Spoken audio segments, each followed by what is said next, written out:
Good morning and welcome to the regular meeting of the Board of Water and Power Commissioners. Today is Tuesday, September 9th, 2025. This proceeding is being broadcast on Channel 35. The exact broadcast times can be found by contacting Channel 35. Board of Water and Power Commissioners, please stay present for roll call. Commissioner NURIT KATZ. President Richard KATZ. Commissioner LEHRER. Vice President MCGRAW. Commissioner PINDER. Present. If the microphones didn't record, all commissioners present, 5 board members, a quorum is constituted. Mr. President. Thank you. And welcome everybody to this meeting of the Water and Power Commissioners. I want to welcome you here and appreciate your being here. A couple of announcements. One is that our next board meeting is scheduled for September 23rd. That's our Tuesday when we normally meet, but it's going to be on the 22nd of September. The 23rd is the start of the Rosh Hashanah, the Jewish holidays, and so that members can do what they want to do with their families. And we're going to have the meeting on the 22nd instead. So just want to make sure everybody is aware of that. Any of the commissioners have anything they want to call special in the agenda today? No, not at this time. Thank you. Okay. And not here either. Thank you. All right. Well, we'll come back to it, and I know we'll have some comments from the ratepayer advocate shortly. So at this point, let's just get into it and we got the rule, we got the secretary. Comments by commissioners? None for me. Not at this time. Thank you. Thank you, everybody.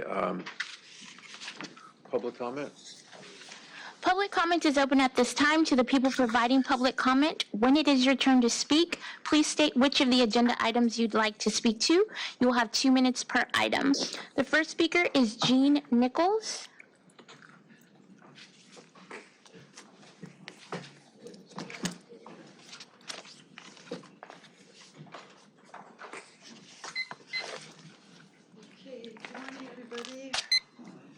I'm simply here about my bill. And it's move a little about, bit closer to the microphone, please, just so we can hear you. Thank you. I'm an old widow lady, retired, and I've been real careful about my electricity usage. And I've always been in Tier 1. And I had a company come a year and a half ago and stayed, and I turned the heat on in my house. And of course, the next bill was just a tad into Tier 2. Okay, fine, I'll pay the power access charge Tier 2, that's fine. But I've had to pay it now for a year and a half. A year and a half, I pay power access charge Tier 2. So, and I'm in Tier 1, so I would like to know why.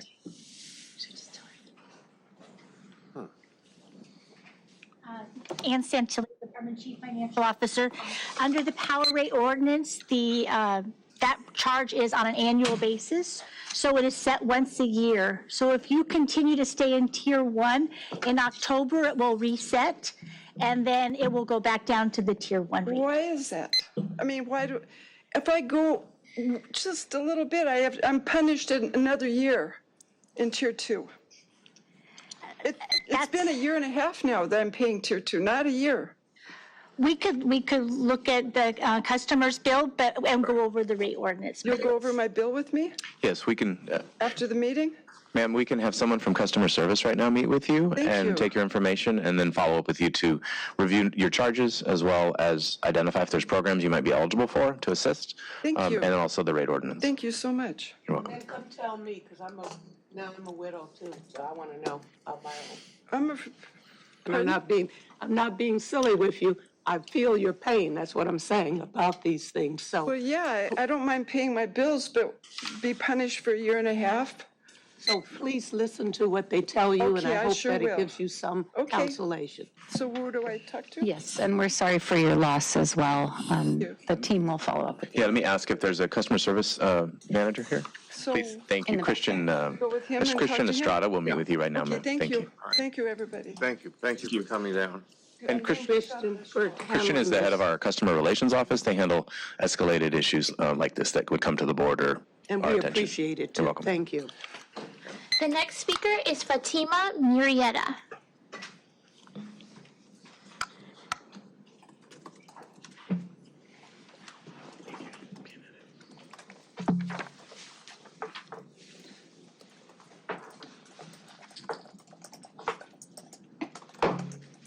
Good morning, Commissioners. My name is Fatima Murrieta. I'm a senior organizer with Jobs to Move America. And in my role, I work alongside labor and community partners to make sure that public investments like those LADWP makes creates good jobs, resilient communities, and safe workplaces. And I'm happy to see that employee safety standards is on the agenda, as I'm sure that's also central to your mission as well. I'd love to take some time to introduce myself a little bit more and tell you a little bit about our work, potentially after this meeting. So I look forward to speaking to you further. Thank you. Thank you. The next speaker is Susie Shannon. Good morning, Mr. Chair and Commissioners. I'm Susie Shannon. I'm the Policy Director for Housing as a Human Right. I'm here because we still have 94 units that are vacant at the Barclay, which is a building on Skid Row in Los Angeles. We have over 7 people dying on average every day homeless on the streets. I have been working with our unhoused community since 2005. I have seen people sleeping on the streets with rats running over them, trash strewn sidewalks, and little kids rolling backpacks behind them who are unhoused. It is really, really important that the DWP Commission please step up. It's been 3.5 years. I don't know how long we're supposed to wait for electricity to be brought to the Barclay, but I do know that the mayor of Los Angeles has said repeatedly that permanent housing for our unhoused community is a priority, and I hope that you will make this a priority as well. Thank you. Thank you. Joe, do you want to comment on that? Or Yeah. Yeah, I just wanted to see if, I know that this is a longstanding issue, and I want to make sure that the information is out in the community, especially for those folks who come to the meeting and who might hear it online. My understanding, Dave, I don't know if you'd like to jump in here, but my understanding is electricity has been brought to the building. The issue has to do with whether the building has been upgraded fully in order to receive that power.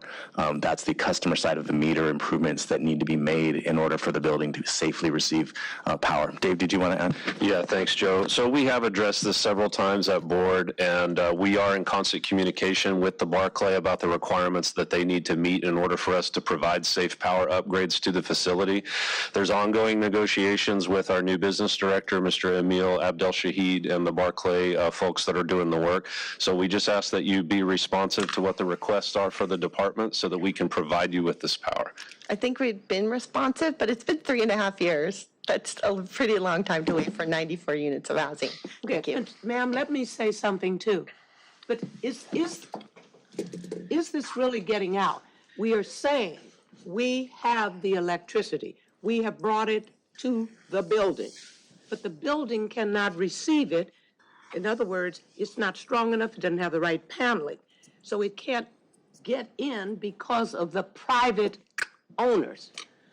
This has nothing further to really do with DWP.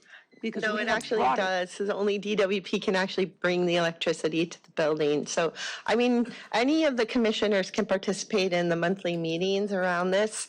But I'm just saying that 3.5 years, you have to admit, 3.5 years. I was there for the first walkthrough with the former president of the DWP Commission. Just saying 3.5 years is an awfully long time to wait. And so we need the DWP to be partners in this and to make sure that they are moving quickly. Thank you, ma'am. The next speaker is Stanley Chapman.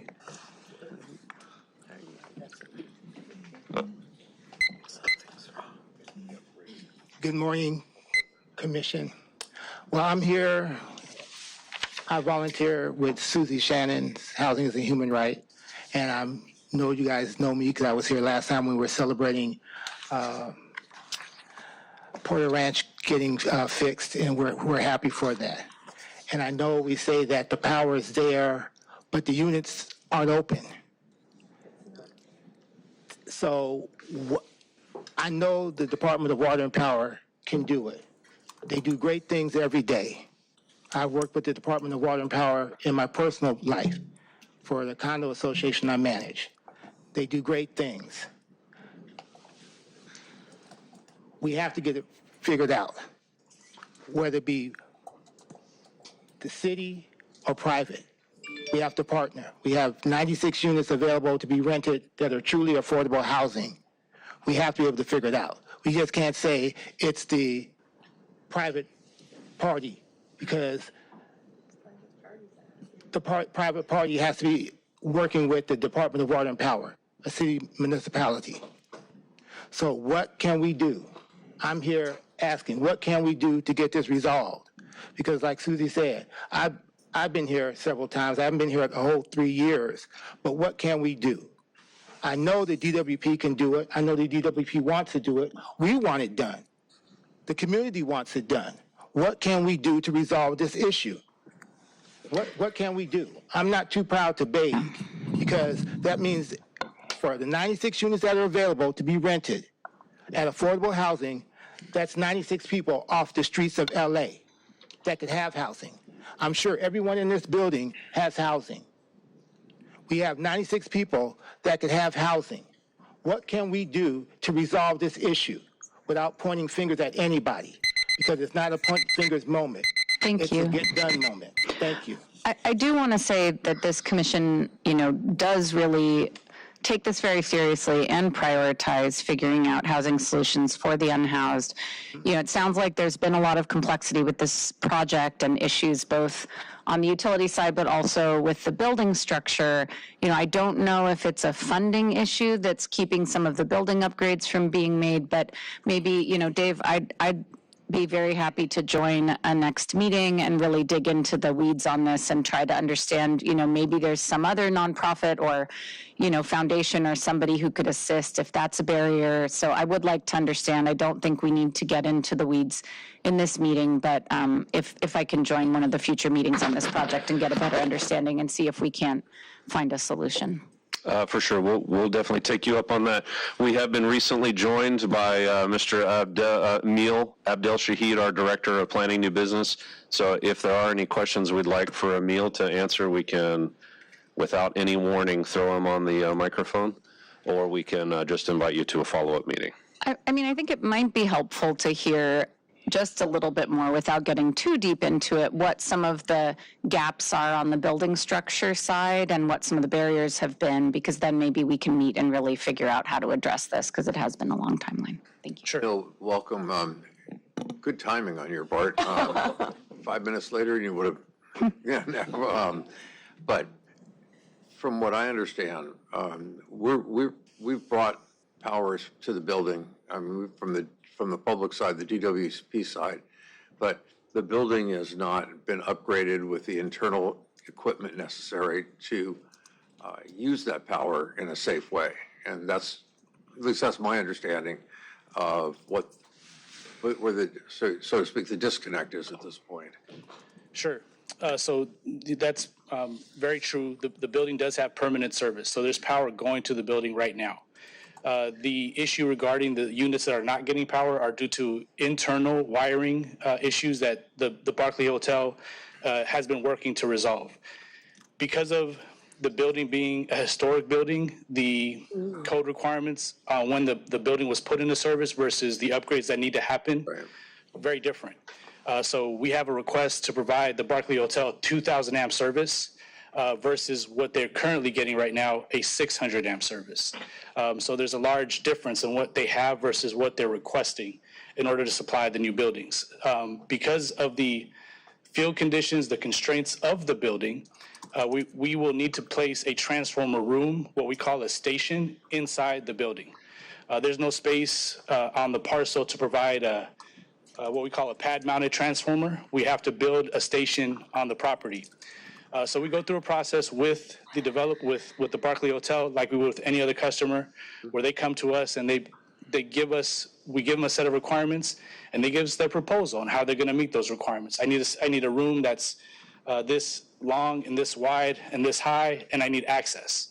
So we have what I would consider to be a 98% agreed upon solution for the Barclay Hotel. The one issue that's holding us up is access to the station room. The access that's being proposed is in the public right-of-way, and that's not within our jurisdiction. The Bureau of Engineering needs to sign off on a permit in order for us to move forward with the design. So that's where we are today.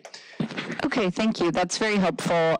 We work very closely with, as commissioners, with our fellow commissioners on the Board of Public Works, and just had a meeting with Bureau of Engineering this morning. So I can follow up on that side and see if there's anything we can do to expedite that permitting process if that's the current holdup. Thank you. Sure, thank you. And we are going Thank to you. hold you to that, Commissioner. Yes, So ma'am. that this does not keep coming before us. Thank you. Yeah, thank you. I'm sorry. The next speaker is speaking regarding agenda item N11. Ms. Manali Rashidan, would you please step forward? The speaker is allowed 5 minutes to speak on this item.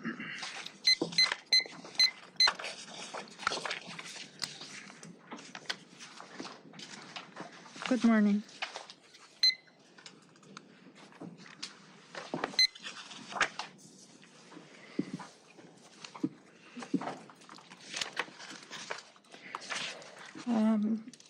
I would like to respectfully request that my grievance be sent back to the PRC for further review for all the incidents, not just the 3 or 4 of them, and to address the issue of the falsified information provided to the committee and hearing officers, which was used as the basis of the decision.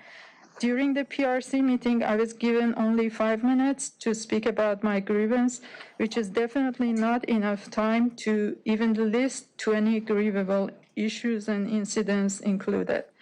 As a grievant, I want to clarify that this grievance concerned more than 20 different matters, including numerous safety incidents over the course of several months, issues with selection process, numerous incidents of harassment, retaliation, and personality attacks.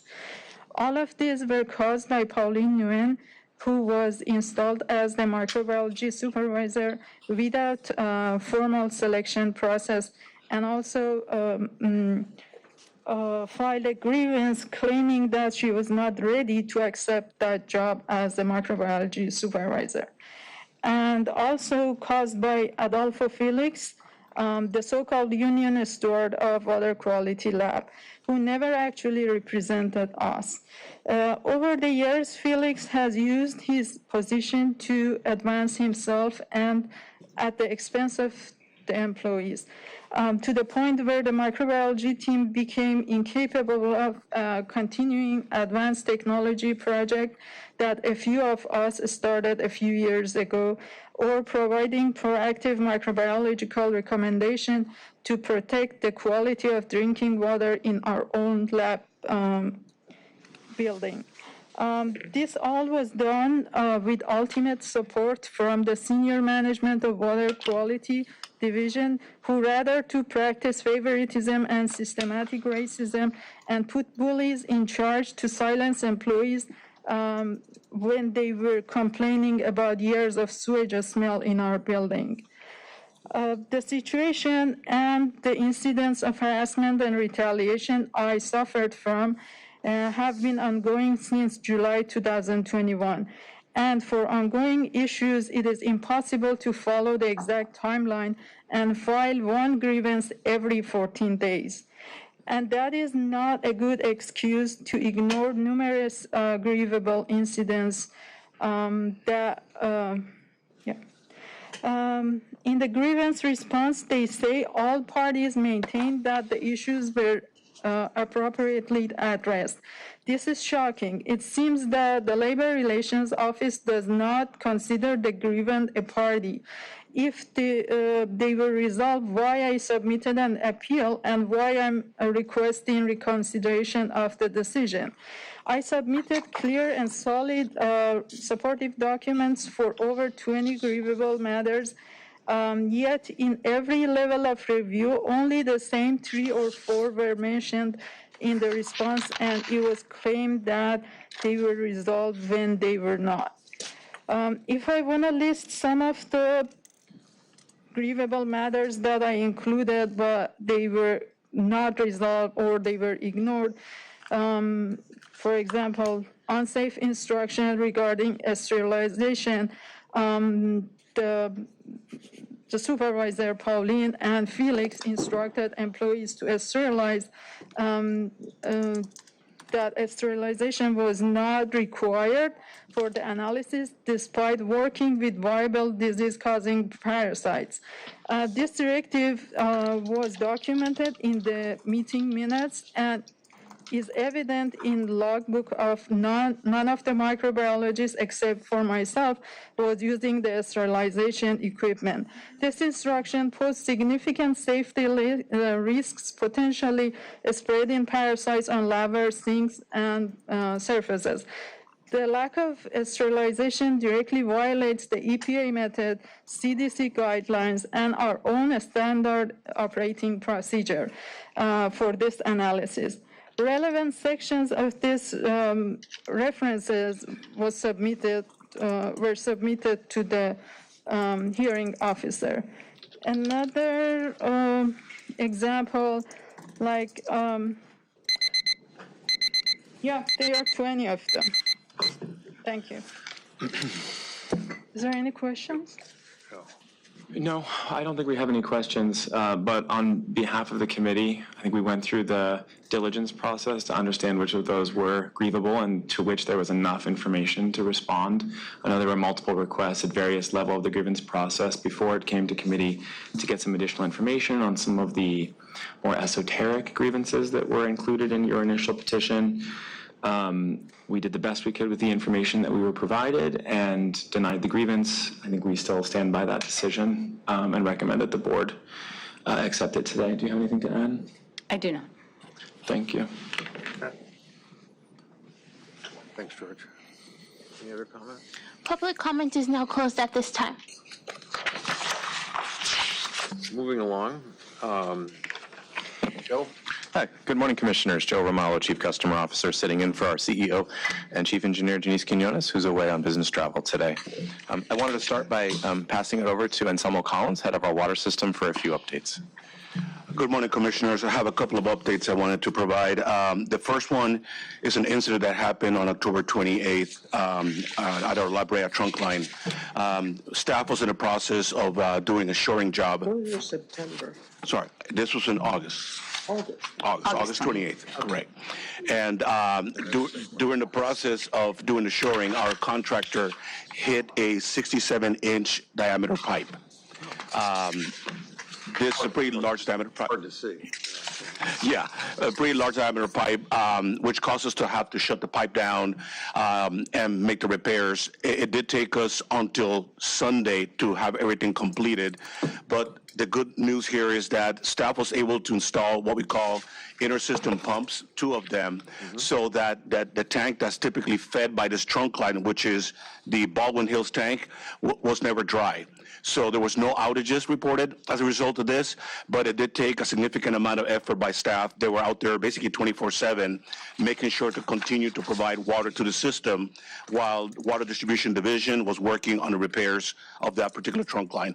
The work's been completed, and we're back to normal, but I wanted to point that out because it took a pretty significant effort by the Water Distribution and also the water operations staff in getting the work done. So we appreciate the quick response to it.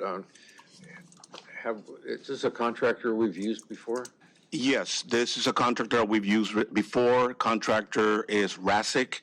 They have been hired to do what we call beam and plate installation, where you literally you drill down a beam, an I-beam, and then you slide a steel plate. And that is the shoring mechanism that we use in certain deep excavations. And in the process of installing the beam, it apparently hit the pipe. Pictures that I've seen of the trunk line actually had 2 long gashes on them. That signifies that that's where the I-beam actually hit the pipe on its way down. So, but it is a contractor that we've used before. Even so, have we looked at this to see if there was some error by this by this firm? Is there anything that should be done so that this does not happen again? Or is it something that no one could have foreseen or done anything about? We are looking at this, Commissioner, in detail. The interesting fact here, and not to get into too much detail, but prior to installing the I-beam, you actually pre-drill it with an auger. The auger is actually 24 inches in diameter. The I-beam itself was smaller. So theoretically speaking, once we drilled the hole with the auger, that whole area was clear. So there's speculations as to what happened with the I-beam, being that it's smaller than the auger, but we're looking into it because somehow that made contact with the pipe, but the auger that was used prior did not. So we need to look into this into more detail. Staff is doing an investigation to find out exactly what happened there. We have theories, but I rather not speculate at this point. So other than the tremendous traffic jam that was there at that area, is there any other area that was impacted? Is there any individuals or any homes or anything like that were impacted? No. So we did have a fair amount of water that went all the way down to La Brea, and we had to close down between Coliseum and Stalker for a while, especially going southbound. But as far as impacts to water supply, we had none. We were able to keep the system pressurized once the leak happened, and then we installed the inner system pumps, and those were the ones that were providing water to the tank. It's just interesting because the Baldwin Hills tank is the only elevated tank that we have in our system, you know, and that we were able to continue to provide water and adequate pressure. So the customers did not know that there was anything going on. We did provide notification as a heads up, but there was never a service interruption because of this. Thank you for that report. Absolutely. So the next one is just passing on a piece of good news. Yes. So there's depending on what your investigation comes up with, or we find out what's the cause, there's a potential for trying to recover some of these costs from the contractor, if that was a mistake they made in there? I think that's possible. Okay. Yes. All right, thank you. Yes, absolutely. The next report I have is on a permit that we received for the North Hollywood Central Treatment Facility. As I've mentioned before and at this meeting, the department's been working for the last several years on groundwater remediation facilities to be able to remediate the San Fernando Basin. We have a total of 3 facilities, North Hollywood West, which was done completely by department staff, and 2 others. One is at Tujunga and one at North Hollywood Central that we call. The North Hollywood Central one, on August 27th, we received a permit to operate from the Division of Drinking Water. That's a significant milestone. What's gonna happen now is we go into commissioning. So we get to go through the entire plant and make sure that everything is working exactly the way it's supposed to. Once the commissioning is completed, then we're gonna go ahead and start put the water into the system.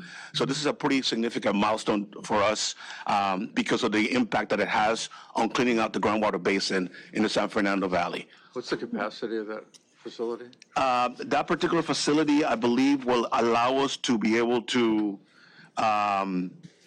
it's around 27 cubic feet per second or so.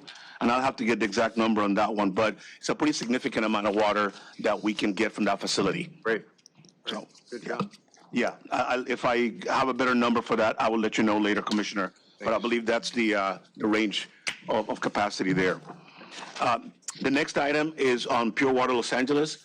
As you know, that is the department's very large and long-term program to increase water supply using recycled water. We started the CEQA process. So we've issued the initial notice and a notice of preparation, and this is to comply with CEQA, and we're doing a programmatic EIR. And we already have started now with our stakeholder engagement. So tomorrow, September 10th, the Environmental Affairs Group, as well as the Pure Water LA team, are going to be hosting 3 virtual public meetings. The first one is tomorrow at 6 p.m., the next one, September 12th at 10 a.m., and the third one will be September 20th at 10 a.m. So that will give the public an opportunity to provide feedback on the programmatic EIR that we are putting together. So we're hoping to have great participation and feedback from the community there.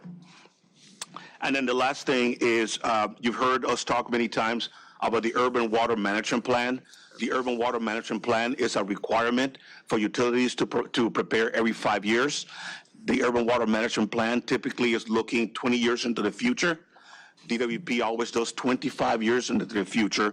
And what it does is that it lays out our tactics to meet the city's water demand and ensuring that we can meet the customer needs. So that process has begun, and we kicked off the outreach with a presentation to neighborhood councils, neighborhood council alliances. We have in-person and virtual stakeholder meetings. And we're going to have a meeting this Friday here in the building, and that is going to be the first one of many public meetings that are going to take us all the way through 2026. If anybody is looking for more information, they can go to our website at ladwp.com/UWMP. Great. Thank you. That's the end of my report. Thank you. I'd like to ask Dave Hansen, head of our power system, to provide an update on a very unfortunate and tragic situation that happened as well in the last 2 weeks. Thank you, Joe. Good morning, President, Commissioners. LADWP is aware of a tragic vehicle accident involving a member of the public and a private contractor of the department working in the Bel Air area on the morning of August 29th. We offer our deepest condolences to the family and friends of the victim. We've ordered the contractor to stop work on any DWP water or power construction sites until the investigation is complete. Upon learning of this incident, we sent management to the scene, are working closely with LAFD and investigators as they conduct a full investigation. LADWP is also conducting our own safety review through the Office of Corporate Health and Safety under Mr. Dan Ashelman, the Chief Safety Officer. We're very sad to see that situation. We're at 100% stand down right now with that specific contractor, so there will be some impacts to some of the projects, and we'll feed that information back to the Board of Commissioners so everyone's aware. Also last week we did have some lightning strikes in the valley, which did affect small area outages, but so far the heat that we saw for the month, the latter half of August and beginning of September, we're still doing really well. We'd like to remind everybody the best way to report an outage or get information about anything that's affecting your service is 1-800-DIAL-DWP. That will take you through customer service, and that can be rerouted to electric trouble, and we can get folks out there much quicker than calling people that they know at the department. So we'd just like to remind everyone of that. We're continuing our reorganization project as we're working with our contractor, Corn Ferry. They're actually traveling here to do an in-person strategy session with us on Thursday, so we're very excited about the direction that that's going, and we'll be updating the board on the details of that very soon. And as we sit here, we do have power employees representing us at Budget Committee as they're looking into whether or not they're going to approve the Convention Center project to move forward. So that's all I got, Joe. Thank you. You mean the city council committee meeting? Yeah, it's the budget. I forget the exact name of the committee. I'm sure Joe knows it. Budget. I think it's Budget and Finance. Budget and Finance. Okay. I had some updates on customer service and distributed energy solutions programs as well. On September 20th, we'll be hosting Customer Support Saturday events at 3 different customer service centers in North Hills, Crenshaw, and Watts. At these events, customers will be able to enroll in DWP programs such as Easy Save, Level Save, and Lifeline. They can also receive a free one-on-one consultation to learn how to save water, power, and money. Importantly, at these events, we'll have also bilingual representatives there to assist customers in signing up for the free and reduced cost air conditioning units through our Cool LA marketplace. While supplies last. More information about our Customer Support Saturday events on this date can be found at ladwp.com/events. We've relaunched our attic insulation program. It's one of the most effective ways to improve home energy efficiency. And on September 1st, we relaunched the program to help residential customers and property owners improve their home comfort and reduce cooling costs. Previously, attic insulation rebates have been available through our consumer rebate program. Now it's a separate program that's offering 50 cents per square foot for insulation rated above R19, 30 cents for insulation rated R19 and below, or up to 80% of the total project cost for attic floor insulation, whichever's less. There's also a special going on right now with an additional 25 cents per square foot for projects installed before the end of this year. Just another important way that we're helping customers save on their bills and be more energy efficient. Also, on the Cool LA and the Efficient Product Marketplace air conditioning updates, so far this year through August 31st, we've distributed about almost $250,000 in rebates through those programs that provide air conditioning relief to our customers, and approximately 1,700 units to residents. In addition to those 1,700, we have a partnership with HACLA that we've mentioned previously, the Housing Authority of the City of LA, and that's 2,000 units that we paid for and funded for their installation. Very pleased to announce that San Fernando Gardens and Pico Gardens now all have air conditioning as of August 7th. So they've been able to enjoy that with this heat that we've had recently. There are remaining units that will be installed at Nickerson Gardens next. And in the meantime, while those installations occur by HACLA, we're making 500 portable units available to those residents while they get the permanent installations of their window units. That's all I have to report at this time. Okay, thank you. Commissioner, can I just one clarification on the North Hollywood project I mentioned? Capacity is 38 cubic feet per second, not 27, 38. Great. Thanks. Keeps going up. Thank you, Anselmo. May I, Appreciate that. may I ask a question? And I'm certainly not trying to be an alarmist in any sense, and I don't think this could probably be answered today. But it just occurred to me, because we do host so many public events and so many people from all communities,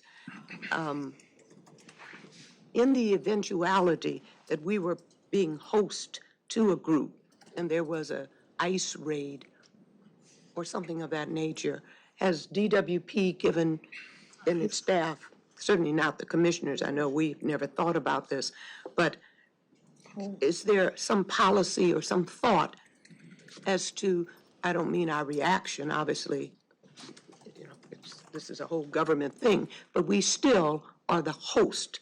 In law, we would have said we're the attractive nuisance. The people would have come and been on our grounds, on our property, because we had something going on in a park, in a facility, et cetera. So I would just like to put that out there, because I would think that as a large governmental agency like this, we are attracting people. Any of these things could happen, and it would have been because we were hosting it. So how we're going to respond, or if there is an official way that we respond, I just think some thought might go toward that. Yeah, let me try to respond to, sorry. And you don't have to do it on Yeah. Let me start to respond, and then I'll turn it over to John Smith to handle additional information. The city has a policy that was distributed that we've shared with our employees regarding buildings that have restricted access, as well as buildings that are publicly accessible. I know that in our customer service centers, we have seen a decline in people visiting them, ostensibly because of that fear. We've done a public awareness campaign as well, and we're continuing to do that in placing advertisements that tell our customers, we don't share your information with ICE. We won't share it. We won't share it unless we get a warrant signed by a judge. We do not recognize administrative warrants when it comes to requests for public information. And we have received over the years many of those types of requests, and we decline them all. So in terms of accessibility to the building, in this building, they would not be allowed past the turnstiles. However, if they were to force their way in, we've also instructed employees not to stand in their way either, but to report it immediately. So it is something that is very timely, that we're taking very, very seriously. For events in the public, we've also shared this policy with respect to don't interfere with law enforcement, but we obviously want to make sure our customers also know that if they need to pay their bill by phone, they can do so. There's other alternative means that we can outreach to them. And most of our community events now, I shouldn't say community events, community meetings, we hold them virtually. And it used to be because of COVID and then somewhat about convenience, but now it's more to ensure that people feel safe to participate. I would like to turn it over to John Smith to add, if he has anything to add on that, or to ask security to do so.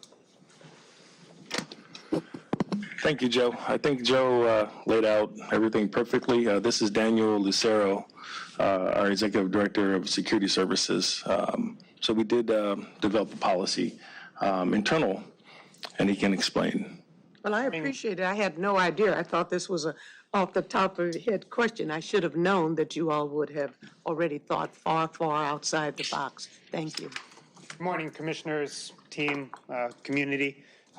We have developed an internal policy between our security team, the Office of Emergency Management, Community Relations, HR, and Legal. It's definitely a cross-functional, collaborative, integrated perspective because, as you mentioned, these concerns touch all aspects of our business functions.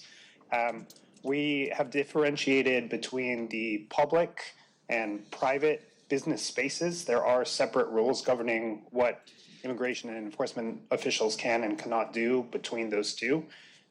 We've developed and published that policy internally. Our training team has put together an employee training guide, which should be published within the next 2-ish weeks. And then we will continue to refine to make sure that our staff understands those differences and that we work through if there's any questions, we have them identified beforehand. Planning is one thing, but preparation is the more important part. That way, the first time it happens, we're not unprepared. Thank you so much. Yes, ma'am. Thank you, Joe. Dan, any other questions? Dan, thank you. Thank you. Joe? That's all I have. Thank you. Thank you. Appreciate that. All right, moving along. Tim, Ratepayer Advocate. Great. Good morning, members of the board, members of the public, colleagues. The Office of Public Accountability, Ratepayer Advocate, has filed comments on 4 agendized items. You should have those before you. 2 of those are on filed items, and 2 are on items for approval. I am going to assume, although maybe that's not appropriate, that the approval items, as it relates to items 4 and 5, the energy cost adjustment expenditures and the water supply cost quality improvement in Owens Valley, are going to be subject to presentation, or have we made that decision yet? Because I can hold those comments in abeyance until those come back around, if you'd prefer. Right now, we're scheduled to take them as the block vote, but if people want to. Yeah, we can call them if you'd like to give comment and ask questions at that time. Yeah, I think it's best practice that when we have items that will result in defined rate increases, that we give those due attention and provide the opportunity for presentation on those, as well as OPA comment. As a preview, we are recommending approval of those items, but have some commentary on what that may look like. The unfiled items, 2 and 3, these are reports that are regularly provided to the Board of Commissioners for analysis around how the utility is doing on various issues. The Financial Services Organization Monthly Activities Report, which is file item 2, provides some important visibility into some challenges that the utility is facing that OPA wants to call the board's attention to. Number 1 is we've been identifying over time, and FSO reports document this, that there is continued underspending of capital expenditures, both for pass-through and non-pass-through, against budgeted amounts. And so actuals tending to trend lower than what's been budgeted. In this particular report, we identified the energy efficiency as well as operating support were the sources of most underspending, but this is an issue that the utility continues to confront. Of course, there's true-up mechanisms to enable the utility to make sure that the amount of money that it's collecting through rates is aligned with the expenditures. But when you look at the tendency of the utility to continue to be unable to fill the positions that it needs to recruit and retain the folks to go through the safety and apprenticeship programs with high attrition rates that continue to persist, and the continued increase in overtime as compared to budgets. This presents a picture that the utility continues to need to invest in finding, retaining, and training the right people so that we can have the spending that has been budgeted actually occur, as well as putting folks on regular salaries as opposed to relying on continued and significant amount of overtime labor. That's not necessarily a sustainable way to run a utility, and we would recommend that this be addressed going forward. We'd also like to call attention in the FSO report to a trend that is quite troubling and that persists, and that we are aware that the department is taking steps to address it. And that is the issue of accounts receivables, which remains persistently high, in excess, in our analysis, of any other utility in the nation by possibly a factor of 5. The amount of outstanding debt that the utility has, because there's individuals that are unable to pay their bills or have decided to not pay their bills for whatever reason, and the fact that in a post-COVID trend, we have decided to, as a utility, not shut people off when they were unable to pay, that this has resulted in roughly $1.675 billion of accounts receivables, which if you were a business, this would be something that you would find to be quite distressing. As it is represented, this is roughly equal to 25% of the annual revenue of the utility in accounts receivables. It's like saying that if you were to run a restaurant, if every fourth person were to walk out without paying their bills, you would, as a restaurant, have some challenge paying your labor, buying food, providing good meals and services for the people that walked in the door. And we would recommend that the department really start to take this on as a critical objective. Now, there's a couple of ways, obviously, to address these items. We think that, at least as it relates to OPA's recommendation, tracking these and embedding them into the metrics that are going to be developed by the board for tracking utility operational and financial performance is important. OPA stands by its prior commitment to work with the department on developing these metrics. Thus far, we have not seen much progress in those. I've been speaking with the FSO team, and we understand that is underway, and we look forward to working with the team in short order to make sure that that happens. Before I move to file item number 3, I'll stop there and ask if there's any comments about this item. No, but appreciate your raising it and following up on it, and I think we will all be having those conversations. Yes, of course. Maybe I will just add a little comment. We have been tracking this really closely and know that there are, some items coming to board related to collection strategies, right. The replacement of shutoffs, those sorts of things. Unless you've seen in some information I haven't, attributing all of that debt to the fact that we haven't had a shutoff policy seems a little hyperbolic to me. I think we would need better data to really understand how much of that would be collectible with a shutoff versus not, and I think there's a lot of analysis to be done. I'm also really hesitant, and one would want to, do most of this work in collaboration with community partners like the Luskin Center at UCLA and other folks to really understand how the progressive reimplementation of some of these collection strategies, including doing things that we've never done as an institution before, like using outside collection agencies, might impact our standing in the community, customers' other ability to cover their bills, to pay for things.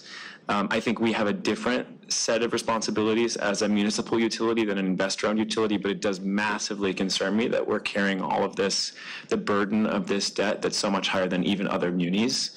It does make sense, since we are the nation's largest municipal utility by such an incredible factor as well, that we would outpace our peers who are probably facing similar challenges. But I do want to commend Ann and the FSO for really keeping us on top of this issue for the last few years. The 2.5 years that I've spent at this dais, this comes up very frequently, at least once a quarter, and warning us about this, worrying about this, putting plans in place, starting to move things forward with the help of Joe and the customer service division. So I think there is a lot to do here, and we're really happy to have you in this seat to support us on this.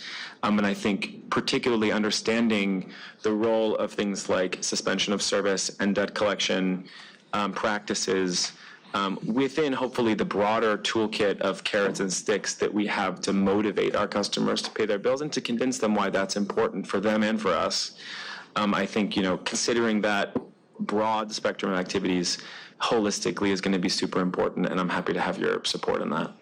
Yes, Commissioner McGraw, we 100% agree that there are probably a constellation of factors that work together to create arrearages, and it's not one individual thing, and therefore there's not one individual solution. And in fact, different solutions have different impacts on equity, on affordability, on actually addressing the issue, right? And so we would certainly recommend that as strategy around these items be put together, all of these things be considered in totality so that we can address together many of these issues that you're talking about, and not try to solve an issue, with a single solution that doesn't take into account the situation that people are finding themselves in. Yeah. And to your point, I think there have been a number of potential contracts that have been proposed to us as draft items to be considered in front of the board that we've left off the agenda so far, because we are waiting to hear a more comprehensive strategy about how all of those things fit together, informed by community feedback, best practices, and the support of experts. And I think that continues to be my stance. I don't want to pass an individual contract for something like debt consolidation or collection, or something related to shutoffs, for instance, until I really understand from management what the overall comprehensive strategy is for how to tackle this more than $1 billion in arrearages we're carrying. And I mean, part of that, and I agree with everything that George said, and I know I've got some meetings with Luskin coming up on this topic. Yeah. So we're working with the Luskin Institute at UCLA on this topic. But we don't want to make the mistake of treating every customer in that pool as the same, or the reasons are the same, or the circumstances are the same that brought them to this point. There's a lot of different things, as George said, going on there that we need to understand better. Yeah. That's the idea of shutting off customers from water or power in the middle of summer is not something anybody really wants to be a part of. But we need to address this in a way that, we make progress where we can and understand where we can't. But we're not going to ignore it.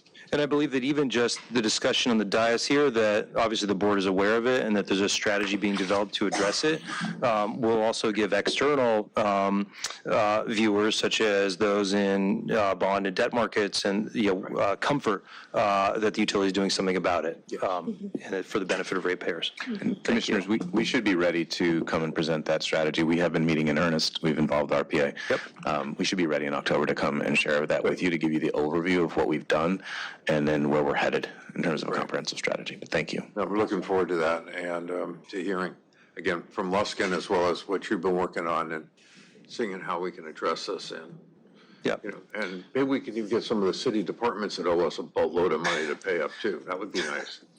Agreed. While we're going after the ratepayer, let's also go after the departments that we provide services for that owe us a significant amount of money. OPA agrees that it would be short-sighted to pursue a recovery from ratepayers individually without also identifying other sources of accounts receivable and finding opportunities to address that. Great. Yeah. Good. The other item, file item number 3, is a report from the Power System on Renewable Portfolio Standard and Clean Energy Resources Planning, the monthly reports from April and June of 2025. These reports indicate that there are at least 3 metrics that are tracking below target. We want to call the board's attention. 2 of them are more long-term challenges that the department is facing in terms of large-scale renewables and local solar. These are, of course, core to achieving the LA 100 plan and long-term target.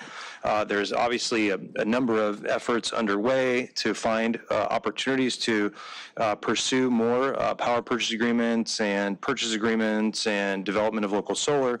The one that is most troubling, however, from this report is from electric transportation, and that demonstrates that the utility is not on track currently or in the forecasted out years for achieving the targets that have been set for electric vehicle charging deployment.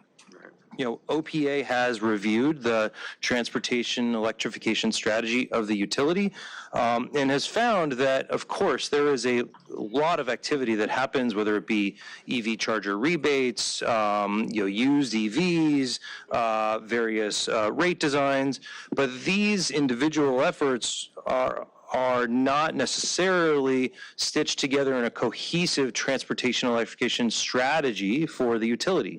We've independently evaluated the transportation electrification strategies of at least 11 other utilities, 6 municipals, 5 IOUs, and have found that they do have documented strategies that put together a totality of investment and policy and rate design efforts that can enable transparent progress towards defined goals. At this point, while the department does have targets and metrics and dashboards, we don't see them meeting necessarily the best practice of utilities for putting together a full strategic initiative around transportation electrification. In the comment letter, we've talked about some of the elements that you would expect to be included within a transportation electrification strategy. We understand that this is an ambitious task to develop one of these, especially when staff and teams are working on a lot of other things. This is like an addition. But we do believe that the lack of this comprehensive strategy is directly correlated to the underperformance of the utility against charging goals. We would recommend that in order to fix this issue, that the department examine the procurement of additional support, maybe be contracting support or personnel to work through this issue. I've raised it with the CEO, and OPA stands by to help to address this. We do think this is an important initiative, and there are a lot of resources out here to do it. At the statewide level, all the IOUs have done similar plans. You look at other utilities like Sacramento and others that have done this.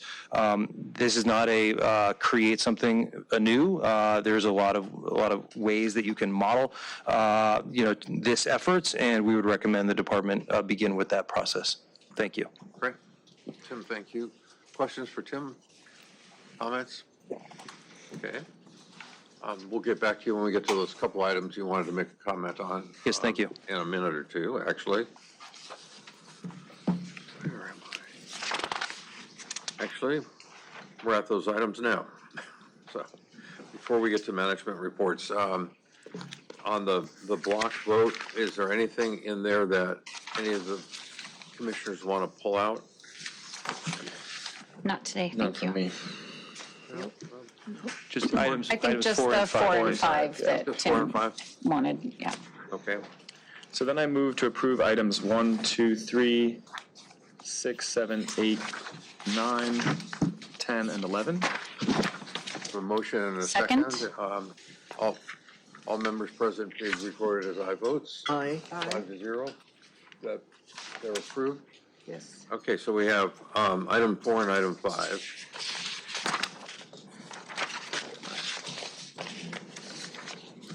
And 5.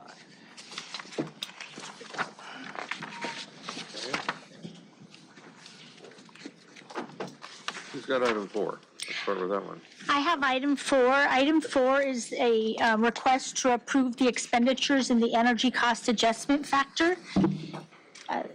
This is the energy, the non-renewable plus the renewable energy for department customers.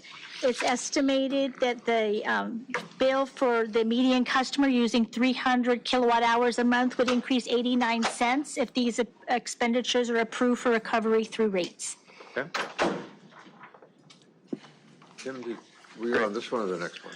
Our comments are with these two as a package, and so we would recommend they be considered and maybe reported out by FSO as a package. I think, and probably you can speak to item 5 as well. Is that right? Yeah, item 5 is similar. This is the approval of the expenditures to be recovered through the water quality, the Owens Valley regulatory, and the what's the third one?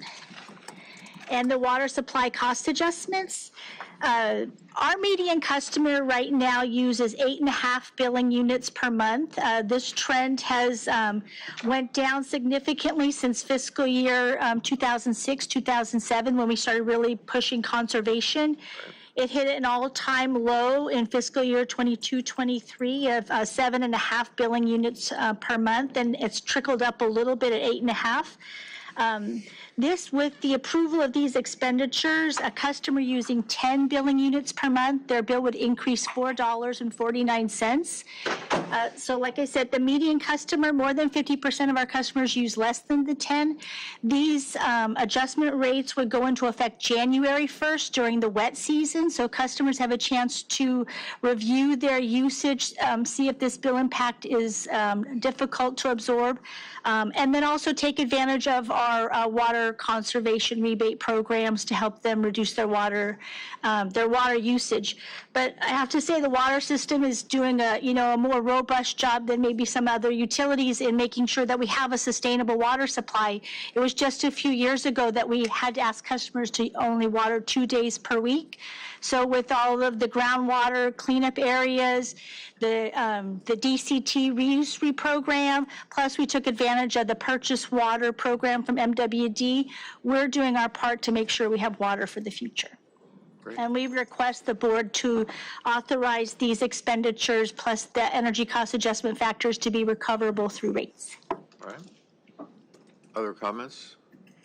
Jim? Yes, great, thank you. So I don't think we'd be an effective ratepayer advocate if we didn't first start by noting that we are, by approval of these items, of which OPA has reviewed the underlying expenditures, has worked with the financial services team to understand them and to work on the issues associated with tracking those expenditures to the rate increases, that we are comfortable with this level of increase. And when you look at the comparison of this year to past years, this is actually a lower increase than in some years past. However, we are really talking still about somewhere in the vicinity of a 2% in power and 4% water increase, which is not nothing, right? And so when you think about what that is, of course, if we couch this in terms of a 300 kilowatt customer, it's not that much, but if you're a much higher user, you will have a higher rate increase or a higher bill increase, excuse me. And similarly, on the water side, if you're a high water user, you will experience higher bill increases. The way that these rates are calculated and that these expenditures automatically adjust, they are, of course, designed so that if there is over-collection at the end of the year, that we don't just take in the money from ratepayers, but that we adjust over time to make sure that we have a revenue equaling our cost of service. However, we think it's important that the department look at these rate increases and future rate increases with a lens that there is probably more we can be doing to help people address them, as well as identify what they're going to do to people's bills. Giving someone a bill increase when they would expect their bill to be less over the winter for water does not necessarily give someone a good visibility in terms of what it's going to be, in the summer. And so I think that, publication of these rate increases, something that we haven't really seen that much, something that we know that the Office of Public Accountability has spoken with this board about in the past, that we have raised, is something that is going to be important going forward, whether it be through bill inserts, radio and internet ads, and other channels of communication, so folks know that this is coming. I don't think we necessarily need to publicize, that we're going to be requiring people to pay a little bit more just for the fact of, publicizing it, but that so people can understand what's happening, as well as the sources of some of those cost drivers. Similarly, we think that whenever we have these rate increases, that the department should examine, and on an ongoing basis should be doing so anyway, what it can do to help people manage their costs, not just understand that those costs are coming, but how demand-side management programs, energy efficiency programs, how they're performing. I noted, earlier today, I talked about underperformance of the expenditure on energy efficiency programs in the last year. And so here we are raising people's rates, but we're not spending the money that's needed to achieve the budgeted amounts for energy efficiency spending. And so we're not necessarily, as a utility, putting all the opportunities on the table for people to save money as these rate increases accrue. And finally, our office has evaluated that there is probably a significant number of residents who qualify for the Lifeline and Easy Save programs that are not currently in them. And we would encourage the department to continue to evaluate how it can increase participation in those programs, which are designed to help people weather these rate increases. Yes, they're not necessarily fully able to enable people to fully mitigate these challenges. They themselves are under probably what would be needed for some of these program participants to be able to manage the rates, but it is something that we could do now in order to help manage this. So in sum, we recommend that the board continue to pursue and approve these two items, but take into account some of these other considerations that we need to be helping people understand what's coming, helping people manage it, and helping those that have the least resources to be able to manage it the most. Thank you. Appreciate the comments, Tim. There are agencies that, like ours, but others throughout the city or the state, where you wind up where you're charging people for something, are always hesitant to go out and talk about having to increase. Because it's just not a happy topic for anybody, particularly the people who are paying for it. And some of it gets complicated. We're paying more money to MWD for water because we've been so successful with our conservation programs, which is so counterintuitive to anybody, including all of us who understand this. The fact that we've been successful and our clients, our customers, are successful conserving water. MWD pays for its operations based on water sales. Well, when you're successful conserving water, you're selling less water, and that winds up with a shortfall, so they increase the rate. It's a tough conversation to have, having had them in the past. Thank you for conserving, and guess what? But it's one of the realities that we're dealing with. But I also agree with what you're saying about the more transparent we are earlier, the more people will believe what we're saying, or at least buy into what we're trying to get them to understand and hopefully do a better job of. And I think the idea, Joe, that Tim was mentioning earlier in the some of the programs where people can take advantage of in terms that would result in lower bills for them. I'm not sure what the frequency is at this point of telling people about it. But, to something that there's something there we can look at, we ought to. Yeah. I know you do all of the stuff, you take care of a lot of that. So if there's something there we should be doing more of, let us know, please. Yeah, there'll actually be a contract coming forward to extend our advertising contract for one more year while we go out for RFP. We spent upwards of $6 million a year on advertising our programs, had double-digit increases under this board's leadership on Easy Save and Lifeline programs. So there's always more we can do on the communication side. And I think when it comes to rates, we previously discussed with Dr. Pickle publishing our power rates on our bill, which we do not do when they make these adjustments like the water. We're going to get that done. So we'll have water and power on the bill. But in terms of promoting, we have so many different programs, and we do try to package these. You'll recall we had a We're Here to Help campaign, right, where we did radio, TV, everything. Those types of campaigns will continue, and we'll look to increase those expenditures. It's always a balance when you're in a public utility about how much you're spending to get that word out. But these are programs we want people to enroll in. Certainly appreciate Tim's recommendations to do even more, and we'll look to do that. Great. All right, got a motion and a second on 4 and 5. And we can just accept them without any amendments, just knowing that we're following this Yes, thank you. Okay. Motion to approve items 4 and 5. Second. And again, thank you for those comments, and we'll be sure to address this. Without objection, all members present being aye votes. Aye. Aye. 4 and 5 are approved. Okay, before we get to the management reports, I want to take care of something so I don't miss it, but the minutes from August 26th. Motion to approve. Oh, Jinx. Second. We have a course of motions to approve. And second, without objection, the minutes are approved. Thank you all. Thank you. Files are done, minutes are done.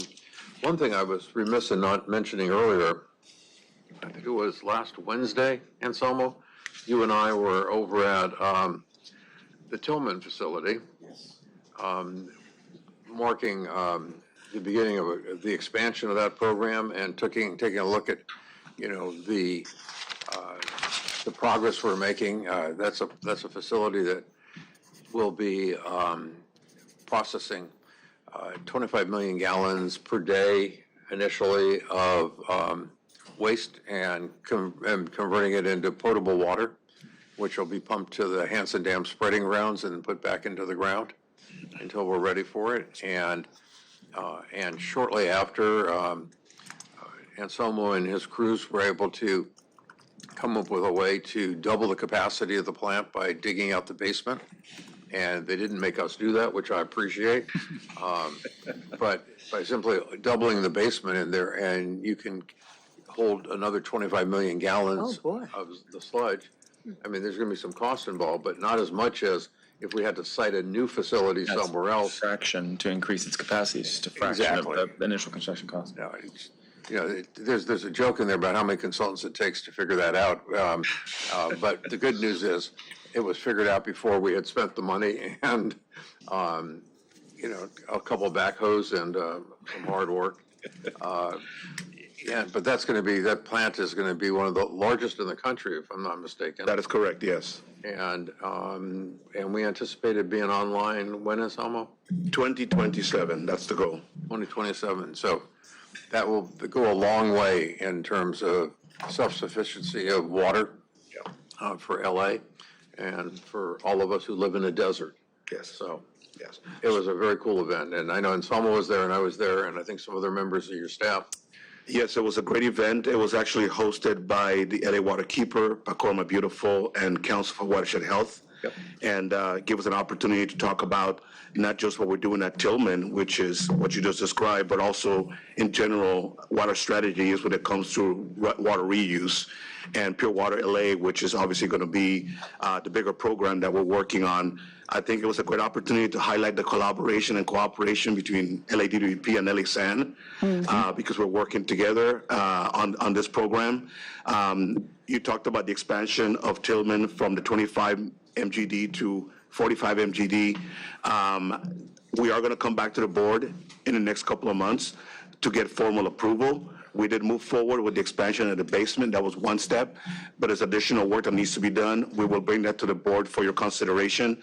But as it was mentioned, it is a lot more economically feasible to do the work now than to try to site a project at a different location or finish the current scope and then add it later. This is a lot more efficient. So we're looking forward to that. And thank you for being there. I think everybody appreciated your words during the meeting. No, I appreciate that. No, it was a good day. NURIT, were you there? I'd like to, yes, and I'd like to second that with your remarks, and also just note that, this is also a very important project for the community there in the San Fernando Valley. The recycled water at Tillman already has been such a benefit for the Sepulveda Basin in being able to provide water for Lake Balboa, for the Sepulveda Basin Wildlife Reserve. So it really was an amazing celebration, in a way, of recycled water and what is ahead of us. I also want to thank you, Anselmo, for your collaboration with Barbara, and really give a shout out to the two project leads on this, Jesus Gonzalez and also Ryan Thea from LA San, who have been working closely together on this. It really is just such a showcase for what's possible with the city really working together as one, and really looking forward to this continued collaboration and to see these efforts grow. But I really do think it's a model for many projects. This, along with all of the collaboration that happened in the past weeks around the Granada Hills repair, working with so many different departments, Department of Aging, Department of Transportation, this is the kind of collaboration we need. So thank you to the whole water team for your leadership on this important project to help bring us closer to our 70% local water target. Thank you. And frankly, it just makes a lot more sense than to ship all the water south and then ship it all back up into the valley. So good progress being made. Yeah, no, this is certainly good progress, and I think it was good to be able to engage and collaborate also with the some of the NGOs, yes, and for us to really look more closely at what we could do at Tillman. And as you said, if we can produce more water at Tillman, maybe there's a little less water we need to produce at Hyperion and then pump it all the way to the filtration plant. This also gives us an opportunity also to train folks, because now we're going to have a reuse project there by 2027, which is going to help us inform what we need to do for Hyperion when it comes to Pure Water LA. And we're also going to have a learning center there. So that's going to give us an opportunity to really showcase the safety and the innovation of recycled water. Yep. So that when we do come to the board with a recommendation to approve Pure Water LA and to move forward with the program, hopefully we'll have the support from the community, because they'll be better informed, because they'll be able to see firsthand what it looks like at Tillman. Right, and see state-of-the-art, not what was state of the art yesterday, but what's state of the art when we put it in real time. And correct, we're always playing catch up. We're playing a lot of catch up. This is nice to be leading the parade. Yes, on this one. Yes, it is. Any other comments on this? Okay, moving along. Management reports. I had asked for a briefing for us on safety. Safety is obviously foundational to what we do and to all the projects we have. And we have one of the best safety records around, but there have been some increases in the last couple of months, in particular, in some incidents. And I know that, and we're going to hear that folks are on top of that, but I thought it'd be helpful for the board to understand exactly how much training and how much we emphasize safety. When I chaired the MetroLink board, we had a CEO who loved, his mantra was safety's foundational. And one of the first things he did, which caught everybody by surprise, was he eliminated the safety committee. And everyone, oh, wait a minute, if it's foundation, why are we eliminating the safety committee? He said, because when you have a committee, everybody thinks it's the committee's job to take care of safety, as opposed to everybody's job to take care of safety. And that actually makes sense. So with that, sir, welcome. Well, thank you so much, commissioners, and thank you for the opportunity to present on safety. And I have the privilege, given all the things that come before this board, to really give some real positive news today around the safety performance of our enterprise. So with that, the report today, I don't, if someone can cue it up, but the report today is going to kind of cover from a high level the overall safety program, looking at specifically the corporate health and safety reorg, looking at SMS, looking at some of the metrics given around to show our safety performance, and then touch on culture and end with kind of a snapshot or a high-level view of our contractor safety program. Great. So I'm looking. Like it's coming. Okay, it's coming, okay. While we're waiting for that, I'll just talk a little bit about and just start off on the first slide is really going to show for the commissioners the overall reorg of corporate health and safety, which as it was in the past was really formed around like job classifications, and the deliverables came out of that. But that reorg, as it looks today, is really around 4 key functional areas, and the deliverables flow out of those functional areas.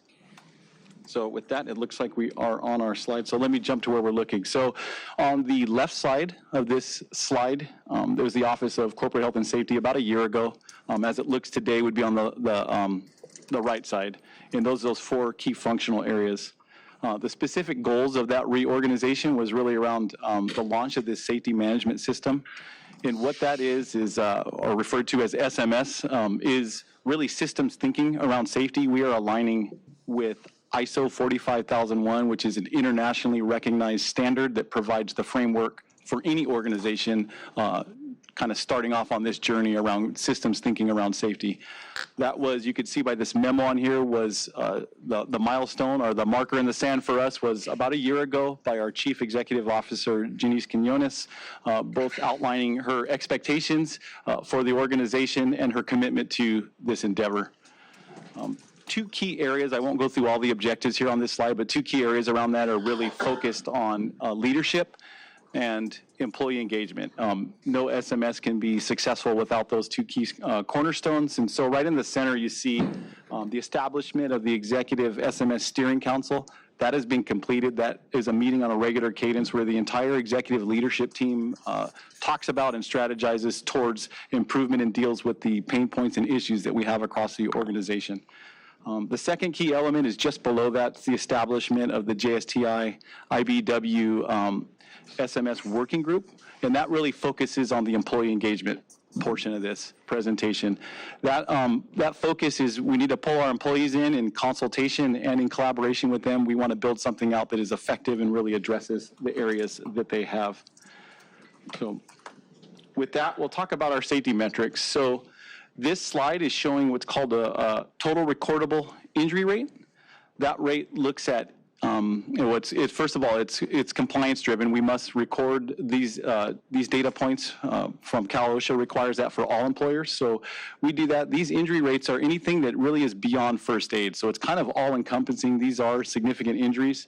And the good news for us, you see along the far left side, it's joint water and power. We're looking at each of the major systems. And then across the bottom is that holistic or enterprise number. And as I'm looking at this, just call out a quick error on this. The math doesn't quite add up on the top slide. So that end trend should be -0.1 instead of 1.1. But the math does check out on the bottom row where our enterprise total is, we see 9/10 reduction in that. And that translated to a rate or a percentage would be a 19% overall reduction in our total recordable injury rate for this enterprise, which is a significant achievement. We are very proud of that. And that really points to the work of the systems thinking and all the different programs that we have focused at safety. So we are proud of it, and we're recognized across the industry. So this is, we received recognition from the American Public Power. This is a significant recognition. In 2024, we received their highest level of achievement for that safety performance. This is really a lot goes into this. They look at 3 years of data points before they can award this. So we're recognized amongst our peers at that highest level of 2024, which is something we're very proud of. And we're at that level compared to munis and IOUs? So American Public Power looks at munis specifically. So that is, it's all munis, but it's across the entire nation. So there's a lot of munis involved in that. Got it. I want to call out a little bit of special attention to this. This is, it's called, the acronym is SIF. It's serious injuries and fatalities. Fortunately, within this number for us in this time frame, there is no fatalities, but there is some life-changing injuries. The reason this is a new initiative for us, we're calling these out separately and look at them separately, is these are significant injuries, and the source of these isn't the same as our sprains and strains that we see that are more frequency. These are low-frequency, high-impact events, and this is something as a management team and working with our labor partners, we are working to resolve. So we have every one of these events, there's a learning team, if it happens, a learning team created to both learn from the event and to identify root cause analysis around what occurred and also to evaluate the context of the organization around these events, because we really want to focus here and prevent reoccurrence of these high impact events. One of the things that we're doing to better communicate that is every time we have something that falls into that category, we as an organization have committed to better communication with all of our employees. This is done through currently many different avenues, but the incident alert is one of those. This goes out both to tell all of our coworkers that someone has been seriously injured And then it gives a little bit of information, some high-level bullet points that could be used at a job briefing or a tailgate to outline some of the things that would be good reminders for them. For example, if a crew was working in traffic, they would be able to take this out there, relay that one of our coworkers was recently injured in a significant way, exposed to that traffic hazard. Let's focus on some of the setup and delineation that could protect us from those same hazards today. Another thing that we look at is trends. You're seeing here quarterly claims report. This shows trends both up and down. It allows us time to focus messaging and target messaging about the causes for those trends. It's another key area of our SMS. Transitioning into safety culture. Safety culture is a huge component of this. The culture is something that moves slowly, but it's also something that we mature and want to see and foster continuous growth there. We do so in collaboration with our labor partners. This is a lot of collaboration with the Joint Safety and Training Institute. And just to highlight a couple of the high-level things that we're working on that we're really proud of is that energy-based safety. You can see that graphically displayed here in what's called in the industry as the energy wheel. And what that focuses on is the energy sources that really contribute to those SIF-type injuries and how to prevent them. So this gives a tool for our frontline workers to identify those energy sources and then identify the controls that they would put in place to prevent something negative happening on that job. It's kind of referred to in the field as sticky. That's the acronym using the less colorful language. It's stuff that can kill you. So that's something that they use, and it's something they can hang their hat on and really use to talk through those things in a job briefing. Also addressing culture is Safe Start. We're in the middle of that relaunch of Safe Start. It has has more than a decade of background at this institution, and we also have relaunched that with a refresh version called Safe Start Now, and we're on target to get 2,000 employees through that training by year's end and get the rest of our employees in the subsequent years after that. But that really addresses human performance around safety. Communication is, like we already mentioned, is a key component, and it's that safety review board is, again, engagement with frontline workers along with our JLM committees that you see there. Safety maturity, we talk about moving that model. This is just a more complex and systematic way that we evaluate risk. Our safety professionals would work through this, starting with like a hazard, as you see in the center. Before the hazard, on the far left side of this, you could identify potential causes for that, put controls in place to prevent that hazard from occurring, and then moving into the red side of this bow tie diagram, you'd see after the incident happened, what kind of mitigations could we put in place to prevent it from reaching its worst outcome. So this just really is a more in-depth and involved systematic way to evaluate the hazards that we're exposed to. How do we know how we're doing in the safety culture? Well, we have to ask our employees how we're doing, and we do that through safety perception surveys. The professionals that we partner with recommend around a 3 to 5 year cadence. You don't want to over-survey our employee base, but we do want to understand how well we're doing with that. So what you see here on the left side is back in 22 is where we landed as a organization. It places us on that culture curve in the dependent category, which isn't necessarily bad. We are a large organization that has a lot of complex business operations and risk involved in some of those, and we need a lot of rules and policies in place. This is where we're at. We don't want to lose those things, but we also want to look towards where's future growth. I have a question on this one. Do we have a sense of where other utilities fall? I mean, obviously the end goal is a very aspirational one.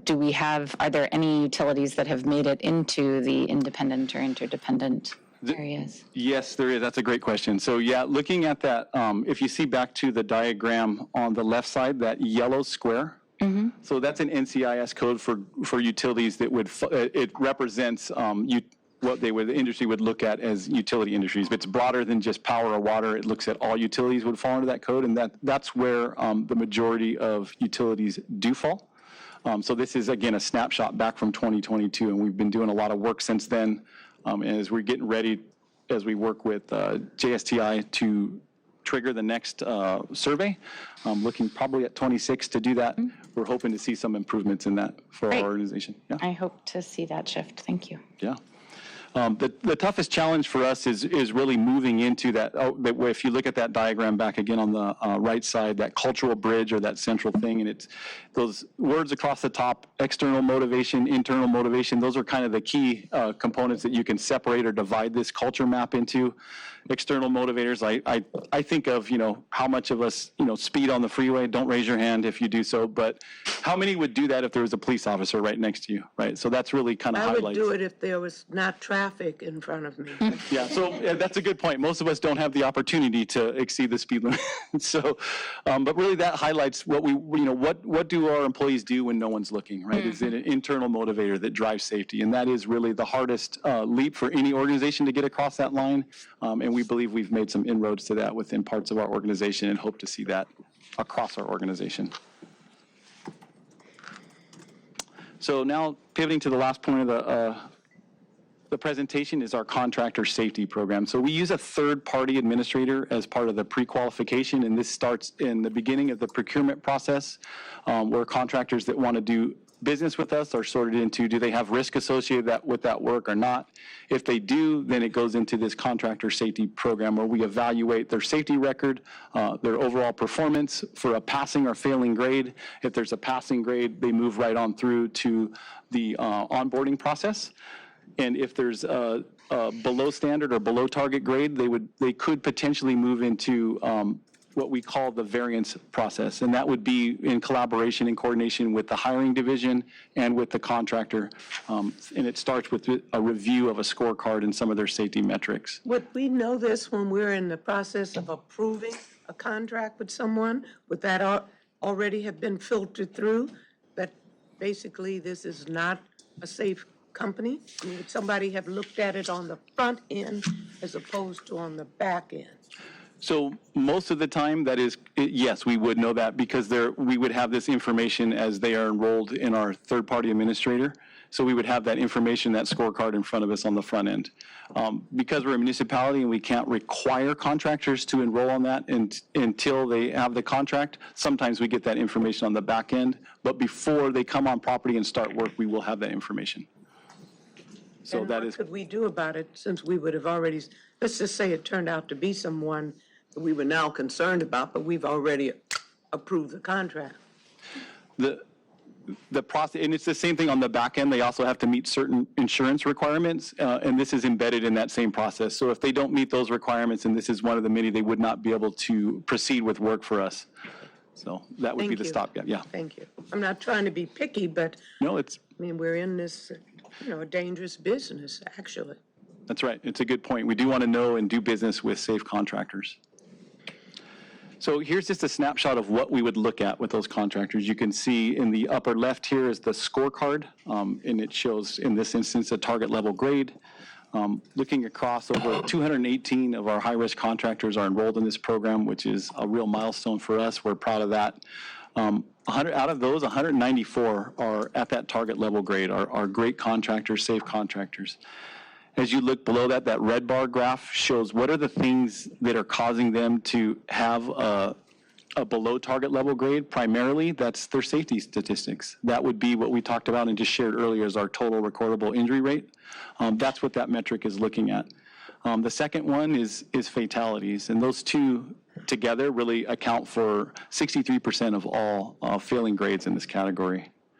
But looking right below that at that blue graph below it, the blue bar, it shows that most of our contractors are doing a great job, are really safe contractors and doing excellent work, and they are at the high level of that grade. And then just moving across to the left there on the bottom where it says connection history, that just shows that so many more of our contractors are enrolling in this program. And over the past year, it's increased from 152 to 218 are now participating.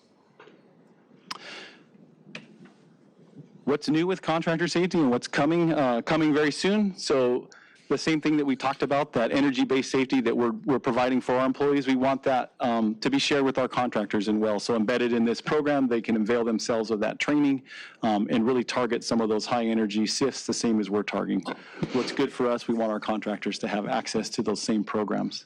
Within the contractor, especially given the conversation earlier today, with both our employee safety and the contractor safety, what kind of programs or attention are given to vehicle safety? Because it is often on the way to a job site, either for a contractor or an employee, where some of dangerous conditions or injuries can occur on our streets. Is there anything in the contractor data that allows us to look at their safety record when it comes to the driving side of things?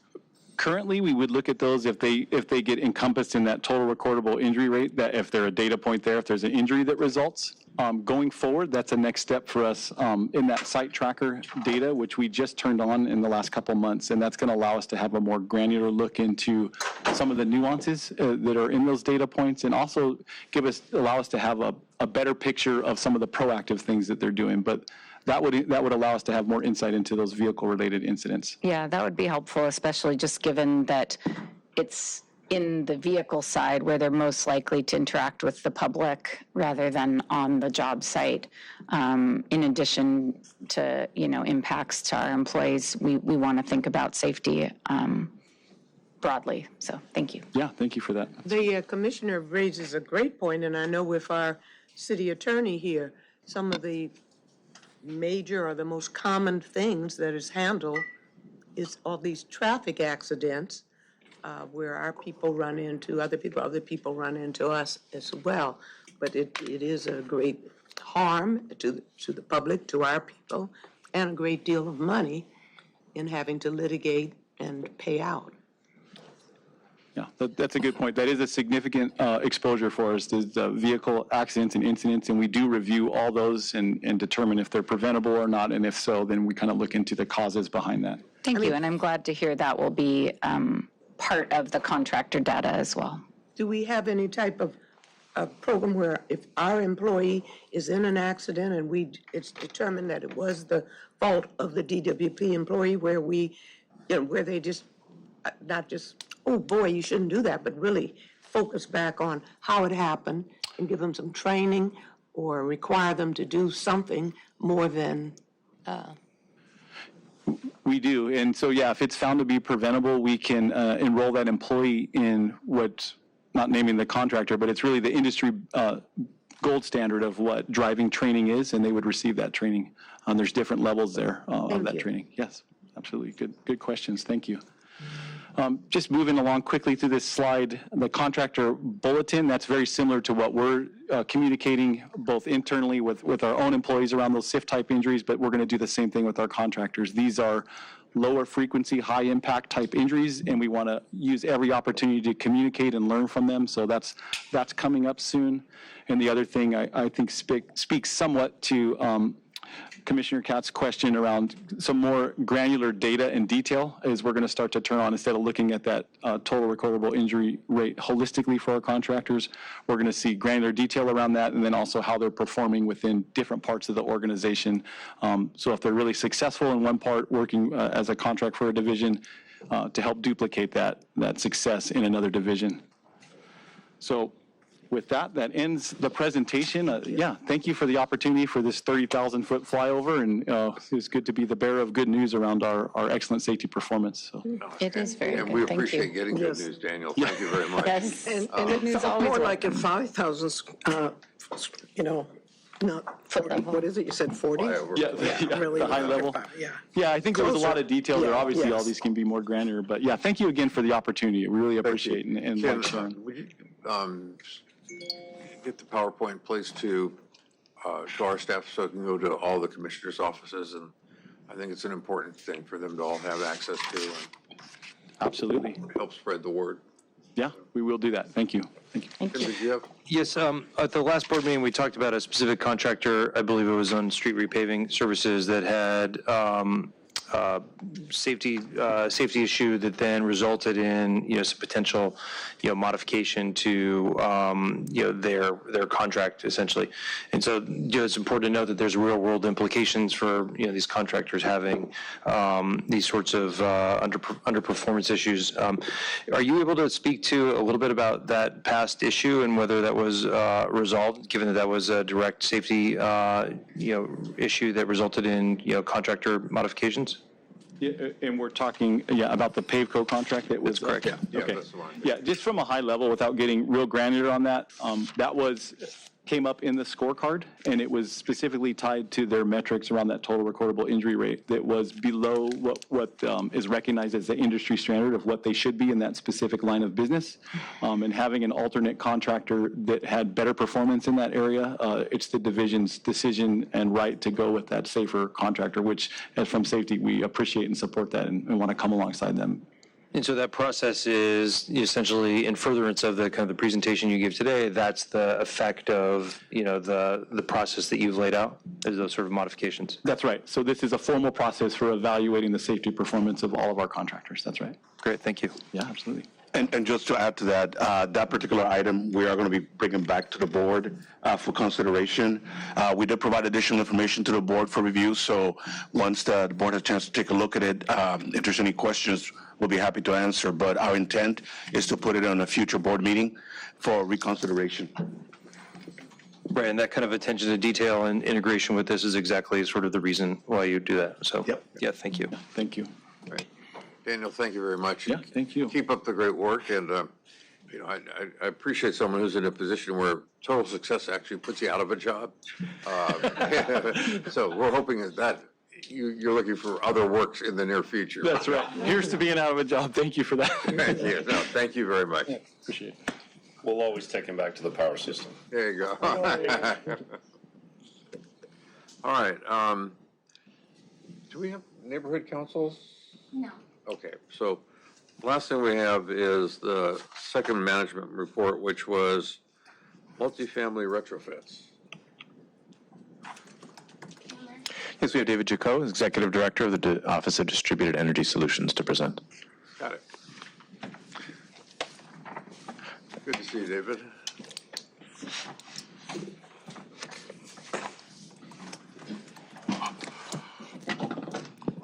Hi, good morning. Good morning, President, Commissioners, Vice President. I'm David Jaco, Executive Director of Distributed Energy Solutions, and with me is Anayat Mia, who's a manager of commercial, industrial, and institutional programs within DES, also overseeing the Comprehensive Affordable Multifamily Retrofits Program. And he's going to give the bulk of the presentation. Before we get into it, I wanted to give a little bit of background on this. I was realizing as we were prepping for this yesterday that since the last time we presented this to board, I think there's probably only 2 board members who were here at that time. So I thought I might give just a little bit of quick background on it before we get into the presentation itself, which will really describe the program. But this program was brought to us by, the idea for this program was brought to us by stakeholders, including National Resources Defense Council, back around 2017, 2018 timeframe. And the idea was there's long been an identified need to serve multifamily, low-income multifamily properties with deep energy efficiency, deep decarbonization, but it's a hard to reach market for a variety of reasons. You know, the funding, the opportunity, perceived opportunity.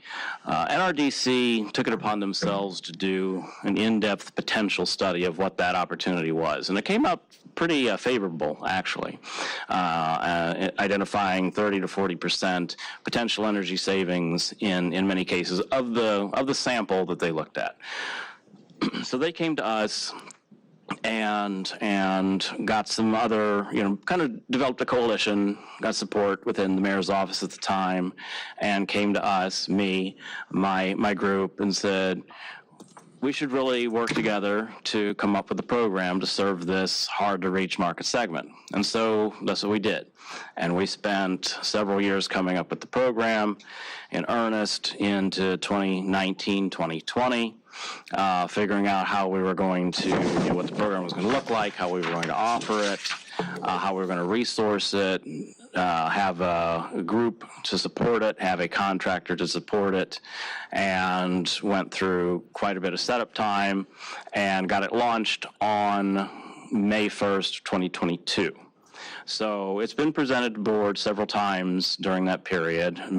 mainly at decision points, at approval points. One was that contractor, I think, was in the fall of 2021. And then the last board update we gave on this was in April 2023.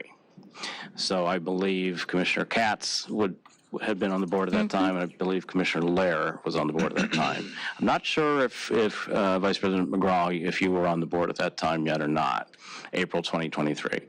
Not yet. Yeah, that seems so recently, but no, I was in June. Yeah. So I just missed it. Just missed it by a few In any case, it's been a while. So we thought it was two reasons. One, it's been a long time. We've got installed projects now. These are long lead time projects, so we're really happy to talk about that. And the other reason was this was originally meant to be in tandem with the virtual net energy metering presentation, an item we had for approval a few board meetings ago. Unfortunately, due to agenda constraints, it did not make it. It did not get heard at that meeting. The VNAM item did, but lacking a little bit of context. So we did want to return and give the update on camera, and then we'll explain a little bit more about how the VNAM modifications that this board has already approved further support camera. So that's a little bit of a long wind up there, but with that, I'll turn it over to Anayet, who's going to actually describe what the camera program is and the current status of it.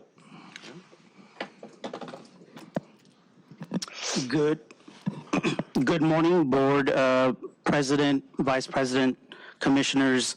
Let's take a moment to center ourselves on why CAMER exists with that introduction from Dave Jaco. At the core, CAMER is a whole building solution rooted in equity, offering major incentives for energy savings and electrification upgrades paired with no-cost technical support. Each property owner is assigned a technical analyst who works directly with the owner on project scope development, reviewing bids, and making upgrades possible. This one-on-one support is critical, especially for properties who are smaller, who may not have in-house expertise. CAMER benefits our community, our tenants, and our multifamily property owners. Let's start with the community. Our community benefits first and foremost through improved environmental health, by funding high-impact efficiency upgrades and reducing gas systems with electric alternatives. CAMER helps reduce greenhouse gas emissions, lowers local air pollution, and moves neighborhoods into cleaner, healthier future. But we don't stop there. What we're doing is we're embedding equity into the design of this program because a vast majority of the incentives serve disadvantaged communities. We are also creating economic opportunities. Every contractor must meet rigorous standards, including C10 licensing, use of skilled and trained workforce, and compliance with prevailing wage laws for all electric work. That means we're creating good jobs, supporting families, and uplifting local workforce. Tenants also benefit from CAMER. Many tenants have been left out of the clean energy conversation. CAMER changes that. The upgrades we support help reduce utility bills, strengthen economic security, and improve quality of life. We're talking about better indoor quality, safer building systems, and enhanced comfort, especially in hot summers and cooler winters. And finally, property owners benefit. For owners, CAMER is designed to be a win-win solution. We provide robust, layered financial incentives that aim to help cover near 100% of the upgrades. Owners receive free technical assistance from start to finish, and we even offer solar benefits for eligible properties. The results? Owners modernize their building, reduce operating costs, and strengthen tenant satisfaction, all with a trusted utility partner working alongside them every step of the way. And at LEGW, we also understand that energy upgrades alone are not enough, especially in communities where renters are already vulnerable to rising housing costs. That's why maintaining long-term affordability is important. every property owner who receives camera incentives must commit to keeping their buildings affordable for at least 10 years. Specifically, participants agree to maintain the program's eligibility requirement that at least 66% of the households earn at or below 80% of the area median income for a full decade after receiving incentives. This protects the residents who call these buildings home. Now, CAMR supports a wide range of upgrades because we know not every multifamily property is the same. And every property has different opportunities to save energy and improve resident comfort. So we've designed CAMR to be both flexible and comprehensive, supporting whole building retrofits across 5 key categories. So let's start with the building shell. This includes core envelope improvements like cool roofs, insulation, window shading, Title 24 compliant windows, and air sealing. These upgrades reduce heat gain and loss, which directly lower the need for heating and cooling and makes the building more resilient to extreme weather. Let's take a look at space heating and cooling. This category includes full system replacement, duct insulation, and ceiling and pump and fan upgrades. We also have water heating. Hot water is one of the biggest energy users in multifamily buildings. CAMR supports water heater and boiler replacement, pipe insulation, low flow aerators and shower heads, and pool pump and spa equipment upgrades as well. Our 4th category is lighting and appliances. This covers everything from in-unit lighting to common area lighting, also refrigerators, dishwashers, vending machines, also high-impact appliances like stoves, ovens, and clothes washers and dryers, which help reduce both energy and water. And finally, we support renewable energy through solar. What's powerful about CAMR is that these measures don't have to act alone. We are able to combine these improvements so we can get deeper energy savings, healthier living conditions, and long-term operating cost reduction for the property owners. And this map is critical. So what's important about CAMR? One of the most important things is where is the work happening and who is it reaching? Program to date, we have received interest forms from 430 properties representing over 22,000 tenant units. This includes a wide mix of building types from 5-unit buildings all the way to over 200-unit buildings. The gray and salmon area in the map represent the city of Los Angeles, with the salmon color specifically representing disadvantaged communities. And what's meaningful, especially meaningful, is that 87% of the properties located are within the disadvantaged communities that we're serving. That level of targeting isn't by accident. It's built into the program design. And this statistic is a reflection of CAMR's commitment to environmental justice and energy equity. The blue dots on the map represent projects that are enrolled. Orange represents projects under construction, and the green are completed projects. So the vast majority of CAMR activity is happening in neighborhoods that have historically lacked access to these types of investments. We're proud of this reach, but we're not done. Our outreach and partnership continues to focus on underserved areas to ensure we don't just reach scale, but that we reach it equitably. This is what it looks like when we align climate action with community impact. This chart provides an overview of the different CAMR stages, project stages towards completion.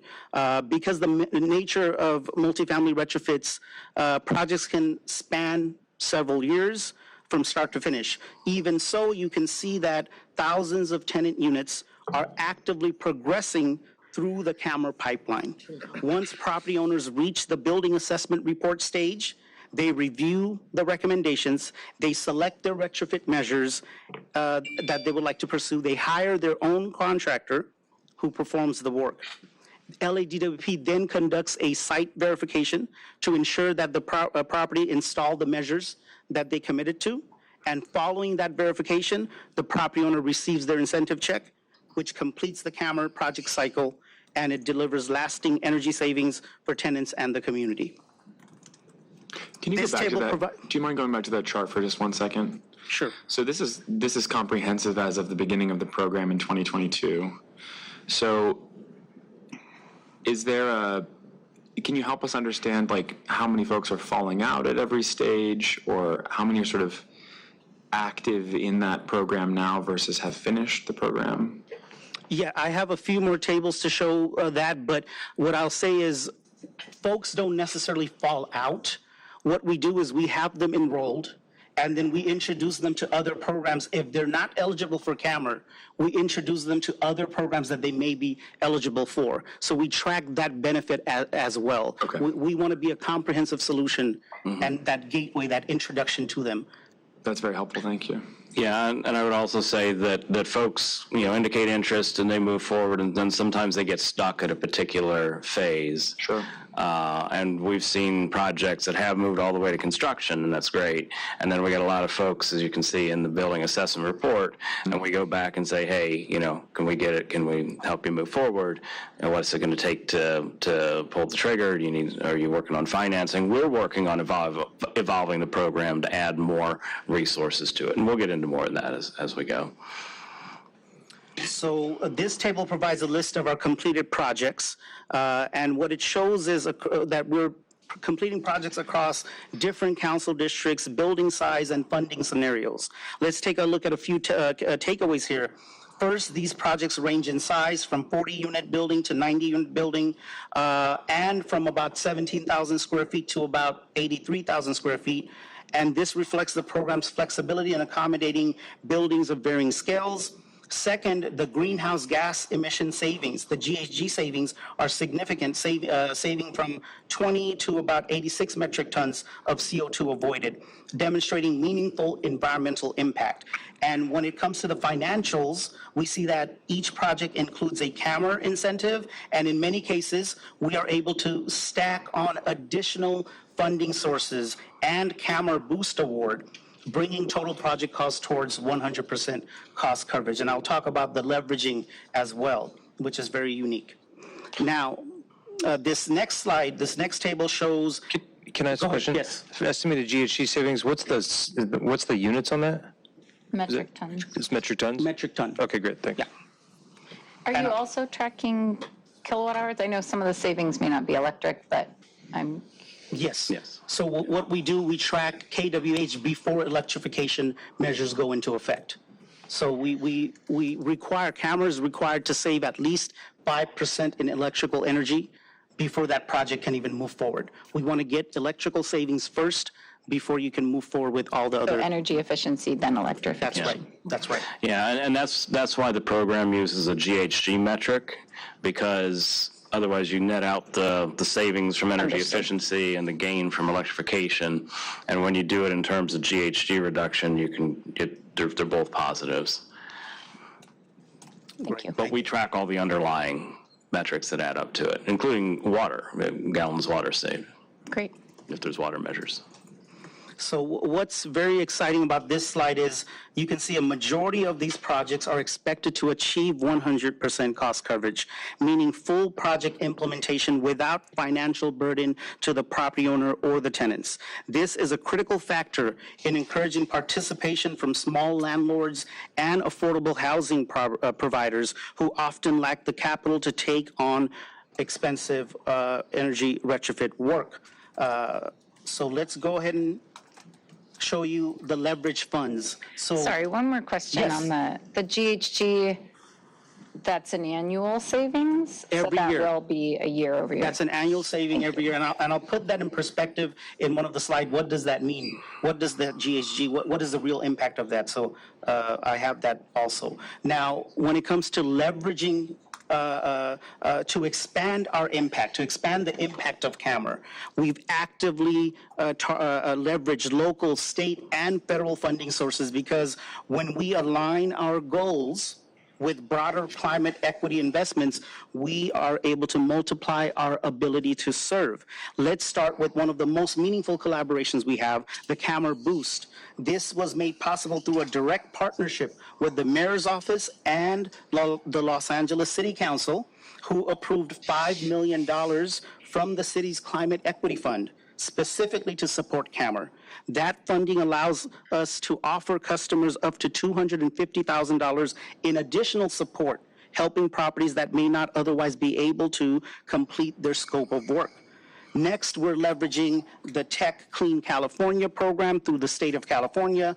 They have $35 million in funding from the Inflation Reduction Act and also $80 million from the SGIP heat pump water heater program. We're also leveraging LIHWIP and MAHEP.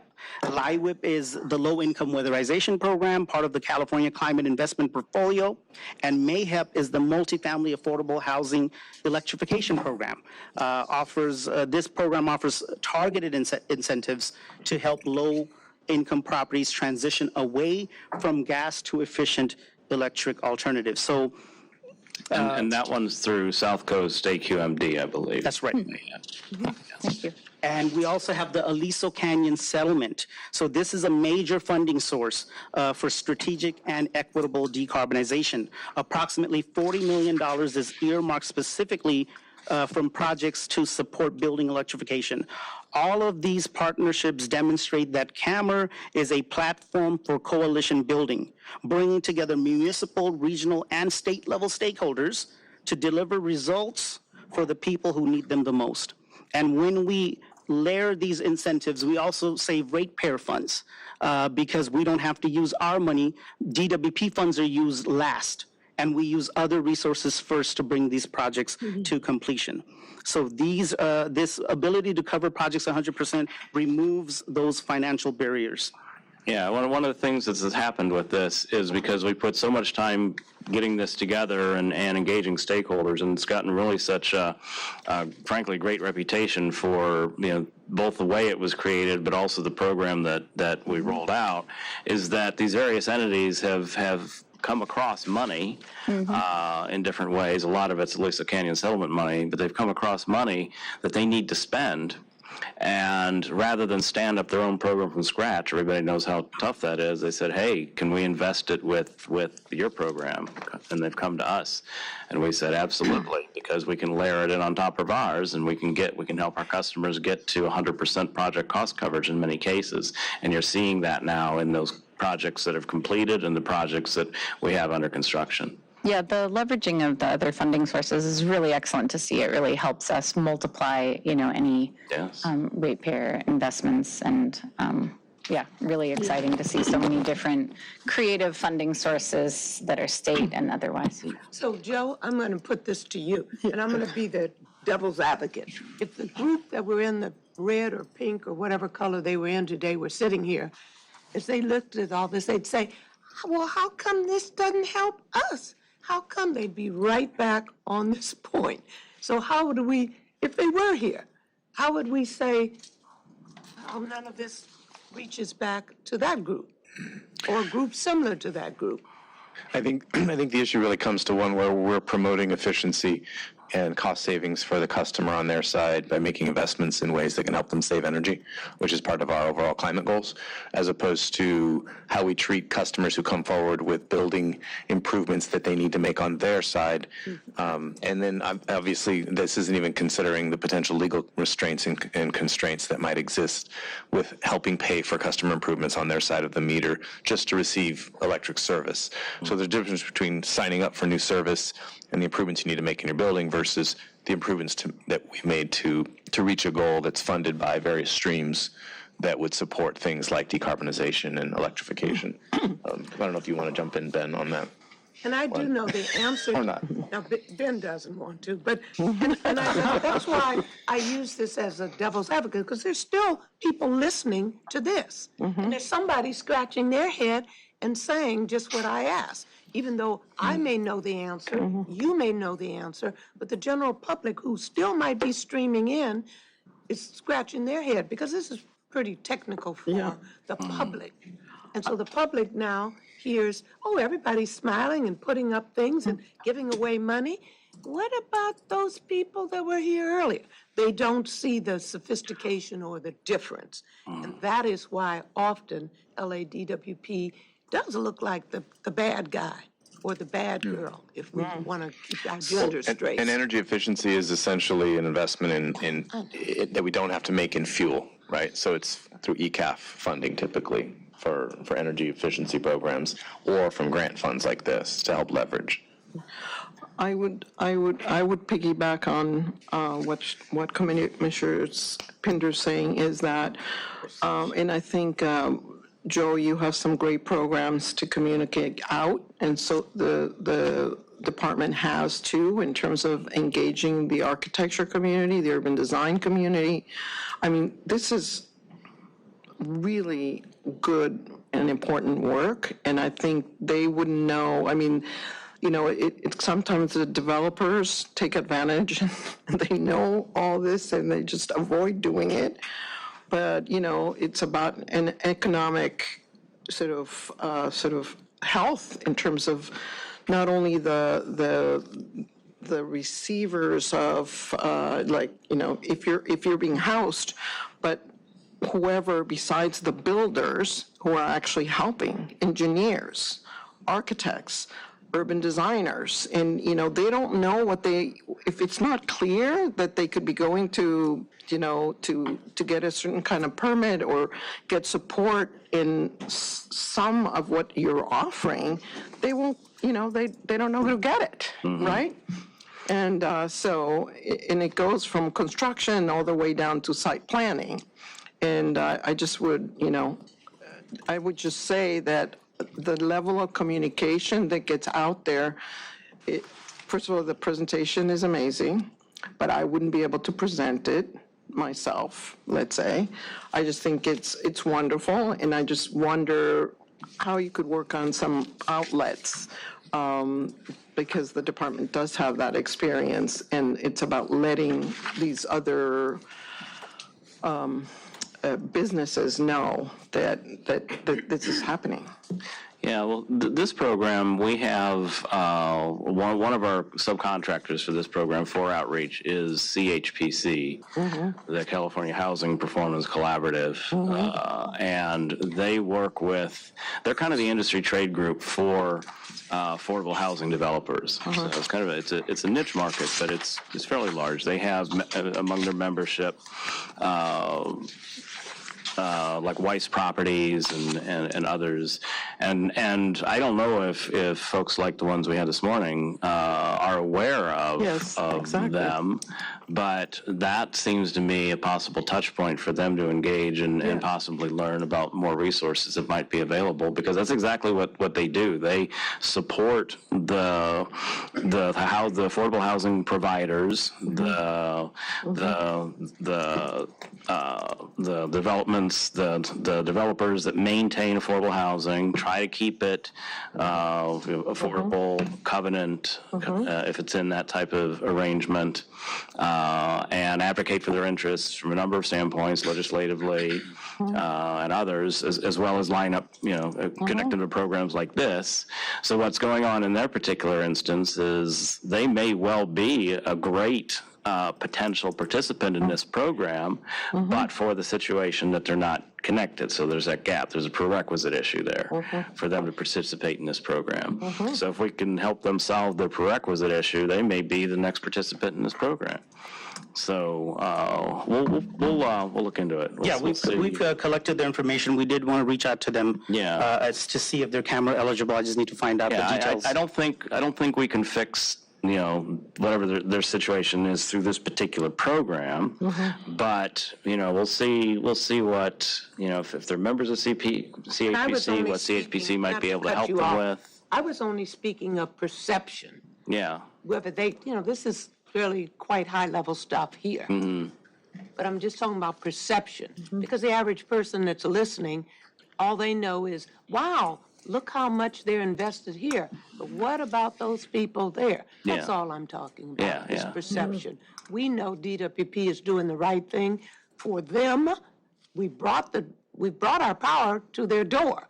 It's just that they don't know how to open the door to get the power to come inside. Yeah. So I understand it myself, but I'm only speaking of perception to how the public sees us. Yeah.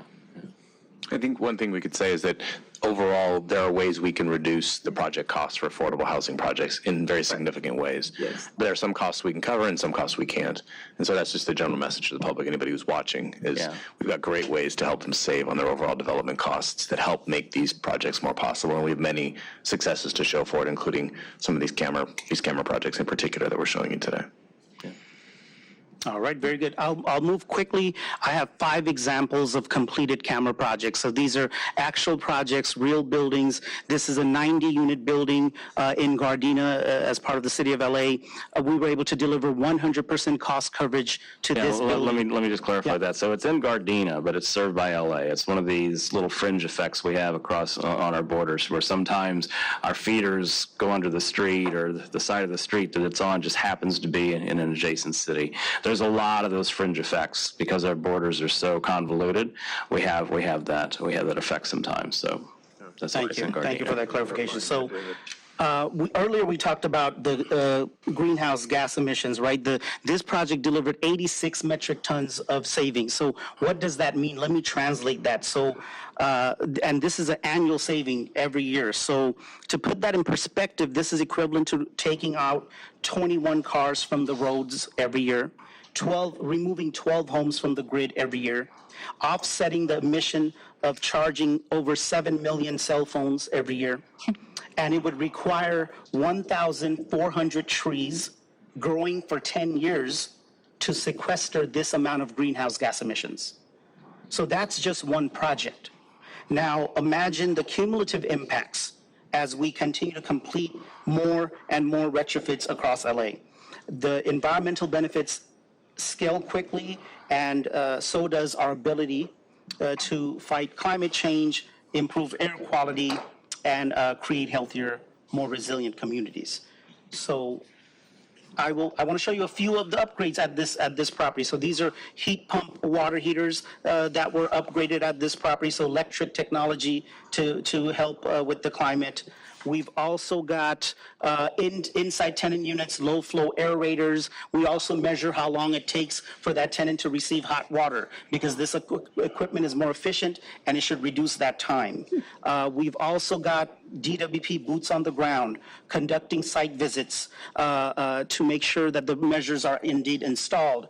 And we have a common area here on the picture on the right where tenants can enjoy the benefits of new lighting, a new smart thermostat in their common areas as well. Do you have estimates of how much water is saved by the faster hot water? Because I know a lot of people with older water heaters might turn on the shower, you got to wait for 5 minutes before it gets warm. Are we able to estimate that part of the water Absolutely, savings? yeah. We collect that data, and we have 2 stories at the end of customers actually commenting on that water savings as well. Yes, but we can get that data. Now, here is the next property. This is a 40-unit building in Watts that we were able to retrofit. And what's unique about this is we weren't able to bring 100% cost coverage. We were only able to get 55%, but that was still enough to get this property owner to do those retrofits and bring about that change for that property. So we're happy to see this property complete as well. And you can see some of the measures in this property. We've got water pipe insulation. We've got below the windows on the picture on the right, we've got HVAC systems that are now heat pump technology, electric technology. We can see inside the tenant unit, that's how the device looks inside the unit as well, helping them with get cooler air. Yeah, so, some property owners have some financing capability. They do, in that particular industry is very specialized, but every 5 years they do a recapitalization, which is basically like a refinancing, so to speak. And they build they try to build all their capital needs into that periodic refinancing. And so that is the opportunity at which they can, pull some funds out of the property to do upgrades, maintenance items, deferred maintenance, hopefully not too much, but quite often, as well as fund the balance of an upgrade like this, which I believe is what was able to be done on this particular project. Obviously, the more we can cover of the project costs through the layered incentives, layering of the funding sources, the more they can focus their funding on other upgrades to the property that aren't necessarily energy or water related. Okay, so we've also got pictures here of ceiling fan lighting upgraded and also electric range upgraded for the tenants. Yeah, and that's an induction cooktop. And just to give you an example of how we continue to evolve the program, we're not quite there yet, but we're working with our efficient product marketplace to line up a package of heavily discounted induction cooktop cookware for tenants who would participate in this program and get an induction cooktop.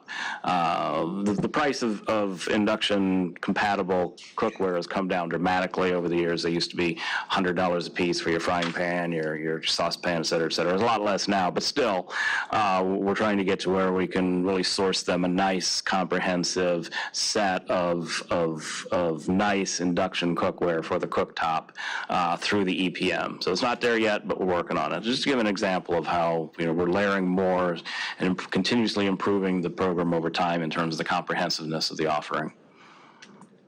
Thank you. So here's a building in Mid-City, 60-unit building that we've also retrofitted, and we were able to deliver 100% cost coverage at this property. I've got another one in East LA, a 49-unit building that we completed through CAMR, bringing 95% cost coverage for this property.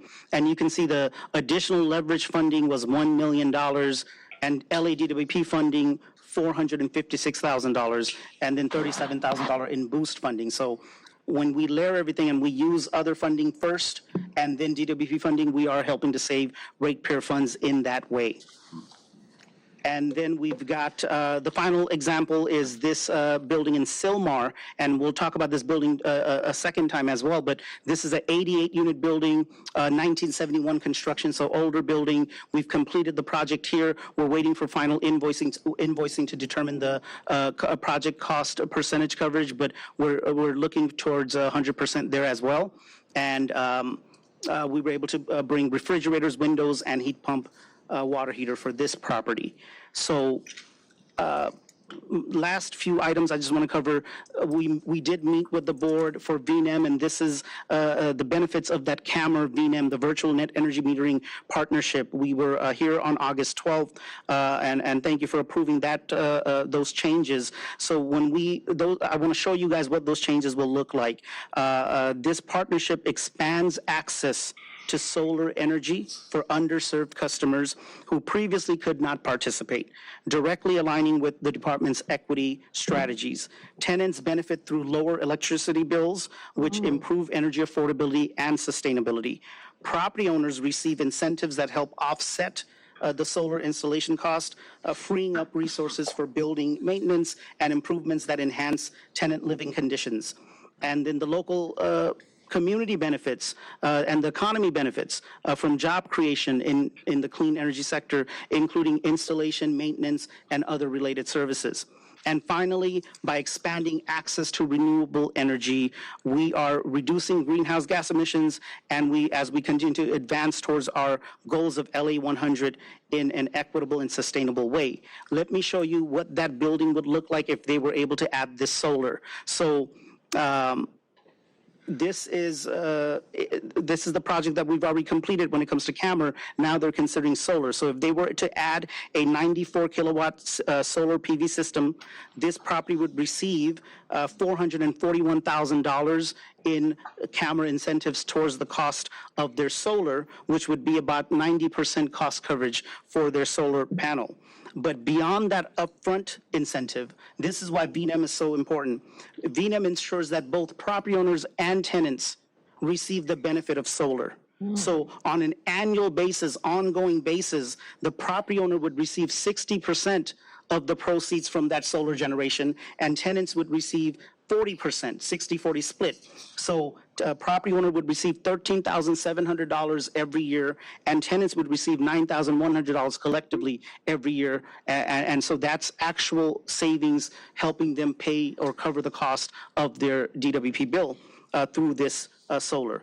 So if you would just let me close with this. At the end of the day, CAMR is about more than equipment and incentives. It's about the people. we've seen this firsthand. I want to share two stories. At one of our projects, an elderly gentleman told us how grateful he was that his water now heats up quickly without waste and inconvenience he used to experience before. At yet another project, CAMA responded to an urgent request for replacing a failing system. That improvement was able to cut hot water times. It would take over more than 2 minutes to now less than 30 seconds. These changes may sound small, but for the tenants, they mean comfort, savings, and a better quality of life every single day. That is the strength of CAMA. It supports property owners, it lifts tenants, it creates local jobs, and it helps Los Angeles meet its climate and equity goals. Because at LADWP, when we combine passion, partnership, and purpose, we deliver on our promise. With that, I welcome any questions. I say this with all seriousness, you have my vote. That was really very eloquently stated.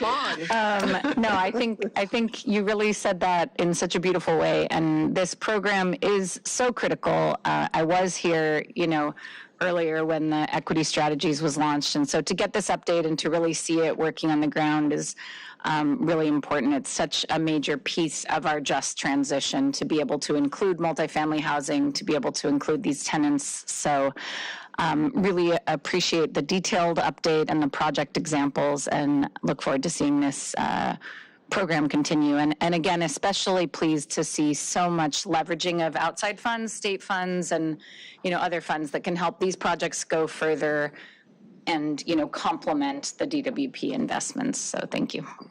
Thank you. Gentlemen, thank you very much. And we appreciate the information and look forward to watching the program grow and helping however we can.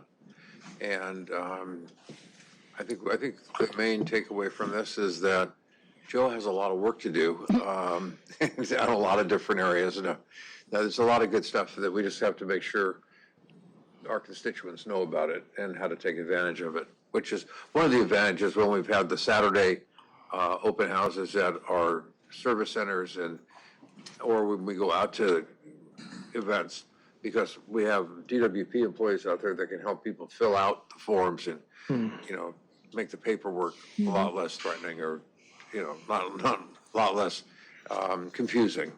And that's always good. So keep up the great work. And with that, President Katz, in the presentation, there was a lot of discussion around GHG savings. When you look at total project cost and GHG savings, you can see obviously the cost per ton reduced is relatively high, and it doesn't necessarily tell the whole story of what these projects can do, which is in many cases predicated on like the value on energy savings in terms of bill savings and kilowatt hour reductions.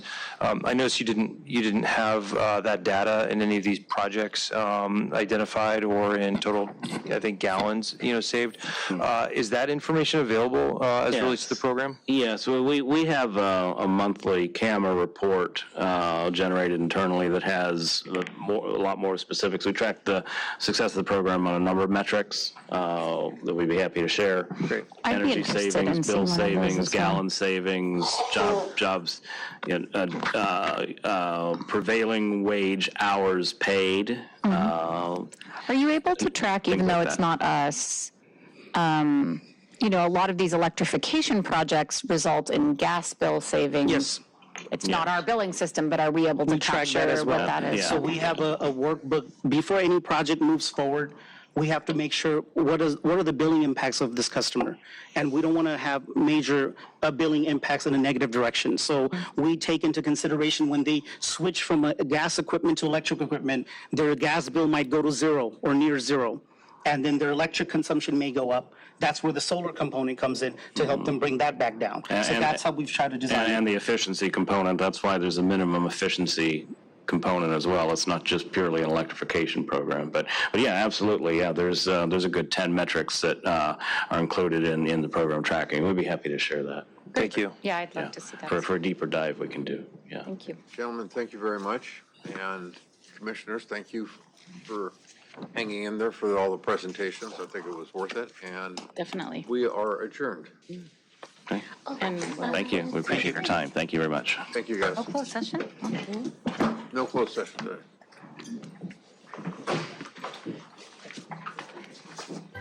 Wow.